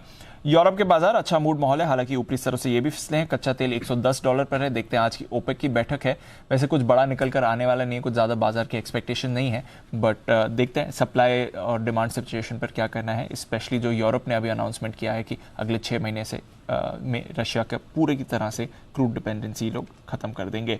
इसके अलावा सर अगर आप देखें, रुपया आज थोड़ा मजबूत था। हमारे बाजार वैसे गेंस तो गिव अप कर चुके हैं, बट क्या करना है सर? क्या करना है? कुछ करना जरूरी है। नहीं करना वही मुश्किल है। जान तो दीप, ये ऐसे कुछ दिन है जहाँ पे कुछ नहीं करने में समझदारी है, क्योंकि आप ट्रेडिंग रेंज के निचले सिरे पर बंद हो रहे हैं। खरीदने में डर लगेगा क्योंकि आप ऊपर से गिर के आए 300 पॉइंट, है ना। बेचने के लिए आप एकदम लोअर रेंज पे बेचो, कल ही की तरह आज बेच दो, फिर कल गैप से खुल गया तो करेक्ट। सो अमेरिका ही वोलेटाइल है, हम ही वोलेटाइल है। ओवरनाइट पोजीशन जितनी कम रखे उतना बढ़िया। एक दिन ऊपर एक दिन नीचे वाला मामला, इसका मतलब जरूरी नहीं कल ऊपर ही हो। सो बेटर है जो है उसको मैनेज करें, नया ना बनाएं। मेरी राय तो नहीं है, बाकी जिसको जो समझ में आए वो करे। रहा सवाल ये, मैं हेजिंग का कह सकता हूँ। अगर आपके पास पोजीशन है, लॉन्ग पोजीशन है निफ्टी पर, तो 16,500 का पुट ऑप्शन खरीद कर हेज कर लें। बैंक निफ्टी पर आप 34,800, 34,900 या 35,000 का जो आपको ठीक लगे वो पुट ऑप्शन से हेज कर लें। शॉर्ट पोजीशन है तो आप 17,000 का कॉल रख लें, ठीक है। छोटा रखना है तो 16,800 का रख लें। और निफ्टी बैंक में आप 35,500 या 36,000 का जो आपको ठीक लगे वो कॉल ऑप्शन, तो आप हेजिंग करके रखें ताकि कोई अनएक्सपेक्टेड बड़ा मूव किसी तरफ आ जाए। लॉन्ग पोजीशन में तो जरूर रखें हेजिंग, शॉर्ट में रखें ना रखें, फिर भी लॉन्ग में तो रखना जरूरी, क्योंकि शॉर्ट में तो चलो ब्रेकडाउन दिया है, आज भी नहीं टिका है, तो शॉर्ट साइड पे थोड़ा सा रुझान ज़्यादा है, 60-40 वाला मामला है। दिक्कत ये है कि आप लोअर एंड पे, इसलिए आप इस लेवल पे शॉर्ट नहीं करना चाहते, लेकिन अगर आपकी पुरानी शॉर्ट है आप उसको हेज करना चाहते हैं तो हेज जरूर कर लें, तो भाई ठीक है। लेकिन लॉन्ग पोजीशन को हेज करना जरूरी है, हेज करके चले ज़्यादा बढ़िया है। बिल्कुल, तो लॉन्ग पोजीशन अगर है तो हेज जरूर करिए, क्योंकि देखिए नया कुछ ना करें तो बेहतर। नया कुछ ना करें। आज इतनी शानदार गैप अप के बाद भी आप देखिए सपाट बंद हो रहे हैं, बहुत ही वॉलेटाइल दिन रहा है बाजार। एक्चुअली कल से ज्यादा तो आज का आज ज्यादा वॉलेटाइल है, आज ज्यादा खराब है। यस, कल तो चलो समझ में आया कि पता नहीं था, पॉलिसी आ रही है, जिसको पता था वो अलग बात है, नहीं पता था या जिसने स्क्रीन रीडिंग की और बेच दिया समझ में आता है। कल तो मतलब आप नींद में हो और अचानक से मतलब वो भूकंप आ जाए तो आपको पता ही नहीं चलेगा हुआ क्या, है ना। जागते हुए आए तब तो फिर पता रहना चाहिए ना कि भाई दीवारें हिल रही है, सामान गिर रहे हैं, छत हिल रही है, ऐसा लग रहा है। तो आज तो जागते हुए आया है, करेक्ट। तो इसलिए कल के मुकाबले में आज का मार्केट खराब है जिस तरह से गिरा है। एनीवे, तो हेजिंग करके रखें अपने आप को। आइए बढ़ते हैं आगे। और LIC के IPO की तो बड़ी चर्चा हो रही है, लेकिन LIC के बाद इस साल ढेर सारे और IPO आने की तैयारी में एक के बाद एक लंबी लाइन लगी है। कुछ इंटरेस्टिंग नाम बताने जा रहे हैं आपको। अरमान हमारे साथ हैं। अरमान बताइए सर। FY23 में ही कुल मिला के लगभग 50 से ज़्यादा IPO आने का पूरा अनुमान है। अभी तक ऑलरेडी 40 कंपनियों ने तो DRHP ऑलरेडी फाइल कर चुके हैं, और ये जो 50 कंपनियां हैं ये इनका कुल इश्यू साइज लगभग 70,000 करोड़ से भी ज़्यादा का हो सकता है, जिसमें LIC का इंक्लूडेड नहीं है। FY22 की बात करें तो वहाँ पे 60 कंपनियों के लगभग IPO आए थे जिन्होंने 1 लाख करोड़ तक इश्यू प्राइस करा था, और इस बार अभी अगले हफ्ते ही लगातार 3 कंपनियां हैं जिनके IPO खुलने वाले हैं। जैसे अब जो FY23 में जो कंपनियों के IPO आ रहे हैं, जिसमें डिलीवरी का तो जो अगले हफ्ते ही खुलने वाला है, वीनस पाइप, भारत FIH, वन मोबीक्विक, हेक्सागन न्यूट्रिशन, गो एयरलाइंस आदि जैसे कई सारे नाम हैं। तो कुल मिला के जो रुझान पिछली बार था कि पिछली बार जितने अच्छे IPO आ रहे थे, इस बार भी उतना ही लाइनअप ऑलरेडी बन चुका है IPO का पूरा मार्केट कैप्चर करने के लिए। तो काफी सारे पिछले साल 64 कंपनियों के आए थे IPO, जहाँ तक मुझे याद है। नंबर मुझे ऐसा याद आ रहा है कि है ना, FY22 में मतलब FY60 प्लस था, 63 प्लस 63 या 64 कंपनियों के आए, और इस बार भी लंबी लिस्ट है। 40 से ज़्यादा DRHP फाइल हो चुके हैं। बिल्कुल। इनफैक्ट जैसे ही LIC का IPO खत्म हो रहा है, 2-3 उसके बाद ही लाइन अप है, इमीडिएटली आफ्टर LIC। अगले हफ्ते 3 है। जैन साहब, आपके रडार पे कौन कौन से अगले हफ्ते भी 3 खुल रहे हैं? पूरे साल भर में बहुत सारे IPO आ रहे हैं।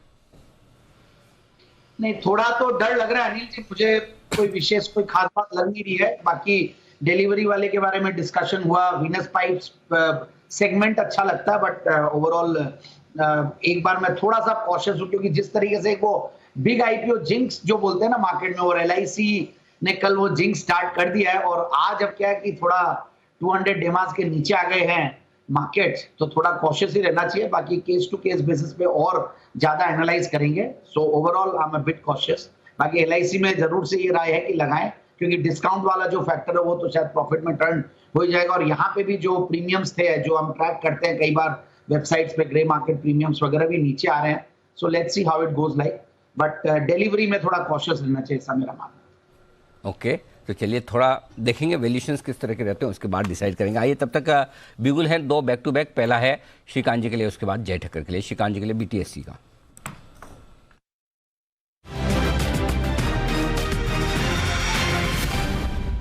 बताएं सर। अनिल जी, एक स्टॉक है जो बाय की लिस्ट में आया हुआ है और काफी अच्छा करेक्टेड स्टॉक है, और आज के दिन में जब मार्केट गिर रहा है तब इसने एक अच्छी मूवमेंट दिखाई है। काफी अच्छा करेक्टेड है, up to 61.8% of the previous fall. और उसके बाद अगर आप देखें तो उसके प्रीवियस ट्रेंड को अगर हम देखते हैं तो उसमें काफी बड़ा हमने ट्रेंडिंग एक्टिविटी देखी थी। तो वो स्टॉक है भारत डायनेमिक्स BDL, जो करंट लेवल से लॉन्ग किया जा सकता है। 725 के करीब ट्रेड कर रहा है। हमें लगता है कि ये स्टॉक कम से कम अगर पुल बैक भी दिखाता है तो वापस 800 से लेकर 825 के लेवल्स दिखा सकता है। तो काफी अच्छा करेक्टेड स्टॉक है, और करंट लेवल से काफी अच्छा रिस्क रिवॉर्ड रेशियो भी मिल रहा है। तो 725 में लॉन्ग करें, 710 का स्टॉप लॉस रखें, और टारगेट्स रखें 775 और 800 के। 775-800 के टारगेट के लिए करें खरीदारी भारत डायनामिक्स लिमिटेड BDL में। आइए बिगुल, जय के लिए कैश का जय का जैकपॉट।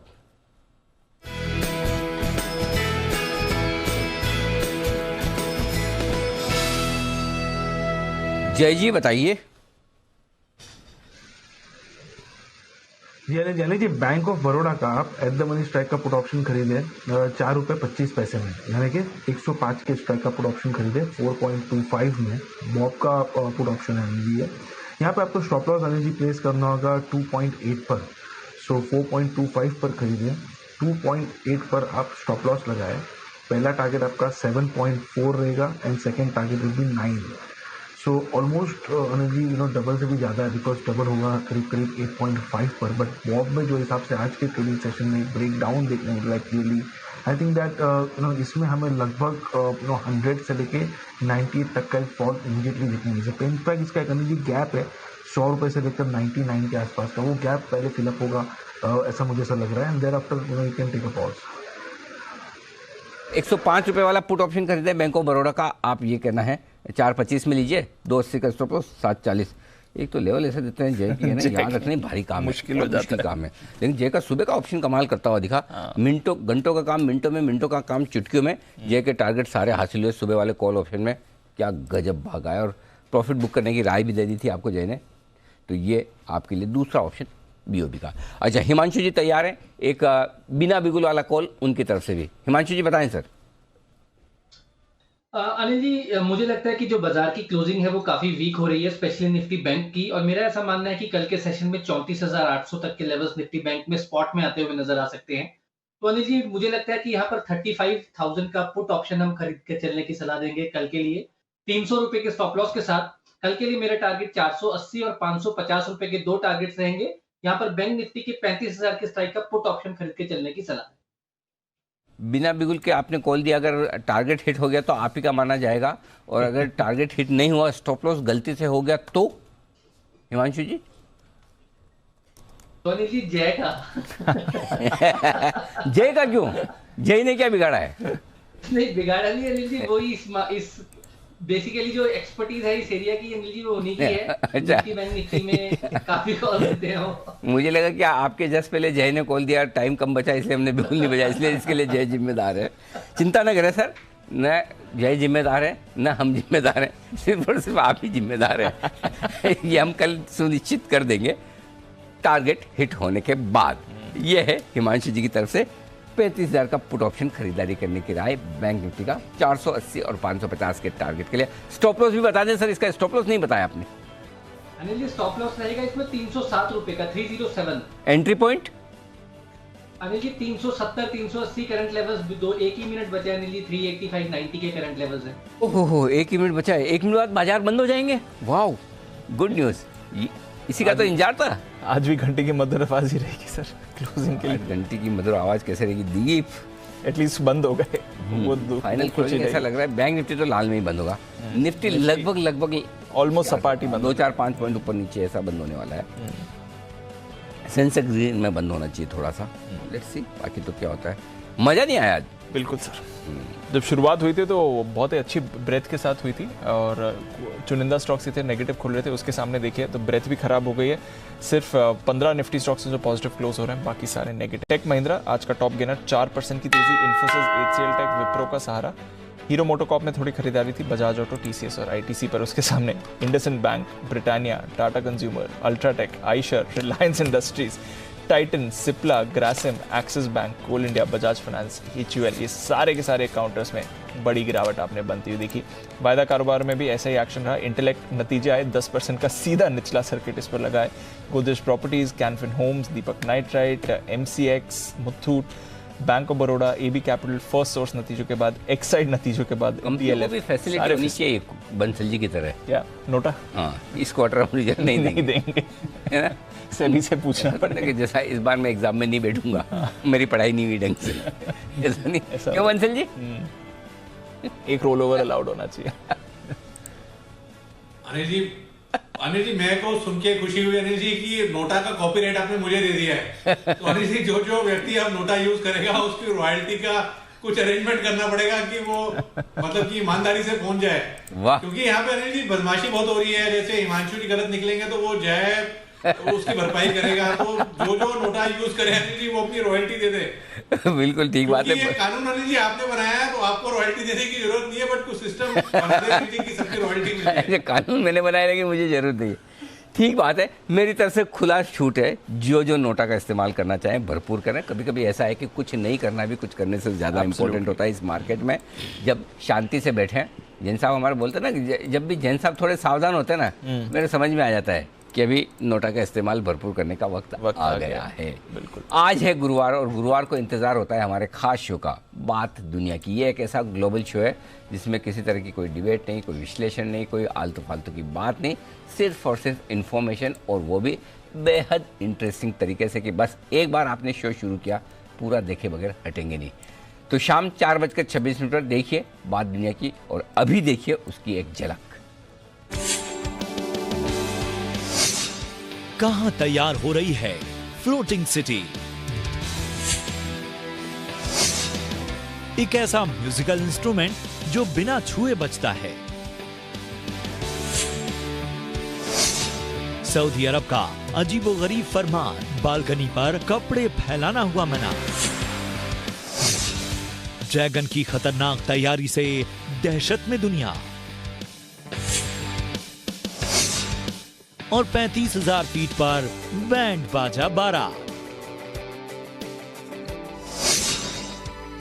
देखिए बात दुनिया की, आज शाम 4:26 पर सिर्फ जी बिजनेस पर। तैरता हुआ शहर, बिना इंस्ट्रूमेंट के म्यूजिक, हुआ बहुत जोरदार चीजें। तो बहुत ही बेहतरीन, एक से एक स्टोरीज हैं, मिस मत करिएगा, देखने में बड़ा आनंद आएगा। और काम की चीज देखो, ये बाकी फालतू आलतू में कुछ रखा नहीं है जरूर में, जो बढ़िया चीजें वो जरूर देखेगा। अब आइए 5 बजे का प्रोग्राम। प्रोफेशनल्स की बढ़ती हुई मांग को देखते हुए देश में एक नए तरह का टैलेंट वॉर शुरू हो गया, यानी कि लड़ाई झगड़ा। छोटी बड़ी सभी तरह की IT कंपनियों में बड़े पैमाने पर लोग एक से दूसरी कंपनियों में जा रहे हैं, नौकरियां छोड़ रहे हैं। एक चौंकाने वाले सर्वे हुआ है, उसमें ये कहा गया कि अगले 6 महीनों में 86% प्रोफेशनल नए जॉब की तरफ रुख करने वाले हैं। 86%? हम 14 में नए जॉब, क्या बात है, 86%। पूरा वर्कफोर्स ही चेंज हो जाएगा। IT के अलावा कंस्ट्रक्शन, पेट्रोकेमिकल जैसे सेक्टर्स में भी स्किल्ड प्रोफेशनल्स की कमी से ये सारे सेक्टर्स जूझ रहे हैं। दो ही सेक्टर लिखे। असल में बात यह है कि देश में स्किल्ड प्रोफेशनल्स की बड़ी कमी है, और जो हैं उनकी डिमांड ज़्यादा है। 5 बजे आपकी खबर, आपका फायदा में स्किल प्रोफेशनल्स की कमी पर करेंगे बातचीत और जानेंगे कि इसका सही हल क्या है। हमारा साथ देंगे अशांक देसाई साहब, जो कि फाउंडर और CEO है मैस्टेक के, और साथ ही नेस्कॉम के रहे हैं वो पूर्व चेयरमैन। अदिति मल्होत्रा जी होंगी, जो कि सीनियर कंसल्टेंट है AON इंडिया की, और दिलीप शेनॉय साहब होंगे, जो पूर्व सेक्रेटरी जनरल है फिक्की के। इन तीनों से करेंगे इस टैलेंट क्रंच के मुद्दे पर बात। टैलेंट क्रंच, टैलेंट हंट, बड़ा क्रंच। इंटरेस्टिंग। बढ़ती महंगाई और घटती कमाई, ये वो समस्या है जो हमारे सीधे जेब पर आक्रमण करती है। ऊपर से बढ़ती हुई ब्याज दरों ने आग में घी डालने का काम किया। ऐसे में ज़रूरी है कि आप ऐसी जगह निवेश करें जहां आपको महंगाई को मात देने वाले रिटर्न्स मिले। जरूरी यह है कि आप ऐसा निवेश करें जो आपको बढ़िया कमाई दे सके महंगाई से ज़्यादा। महंगाई को मात करने का मतलब ये है। तो कौन से ऐसे विकल्प हैं, ये बताएंगे आपको। महंगाई की मार, निवेश, हथियार। हर्षवर्धन रुंगटा साहब जुड़ेंगे, सवालों के देंगे आपको जवाब। रात इंडिया 360 डिग्री में हमारी प्राइम टाइम बुलेटिन रात को 8 से 9 बजे में आज की कवर स्टोरी है महंगाई। लेकिन सिर्फ भारत में ही नहीं, दुनिया भर में सब जगह महंगाई है। RBI के बाद अब अमेरिकी फेड ने भी ब्याज दरें बढ़ा दी है। बैंक ऑफ इंग्लैंड तैयारी में है। दुनिया के बाकी दूसरे सेंट्रल बैंक भी ऐसे ही करने जा रहे हैं। इंडिया 360 डिग्री में हम विश्लेषण करेंगे कि आखिरकार क्यों दुनिया भर पर महंगाई का आक्रमण है, क्यों महंगाई सब जगह बढ़ रही है, और इस ग्लोबल इंपोर्टेड महंगाई का हमारे ऊपर क्या असर। महंगाई की ग्लोबल सर्जरी, हमारी कवर स्टोरी, जो ऐसी कवर स्टोरी आपको कहीं और नहीं मिलेगी। नहीं तो वही झगड़े टंटे वाली, राजनीति वाली, इधर उधर वाली, लेकिन ये काम की स्टोरीज हैं जो आपको मिलेगी। जरूर देखिएगा इंडिया 360 डिग्री आज शाम 8 बजे।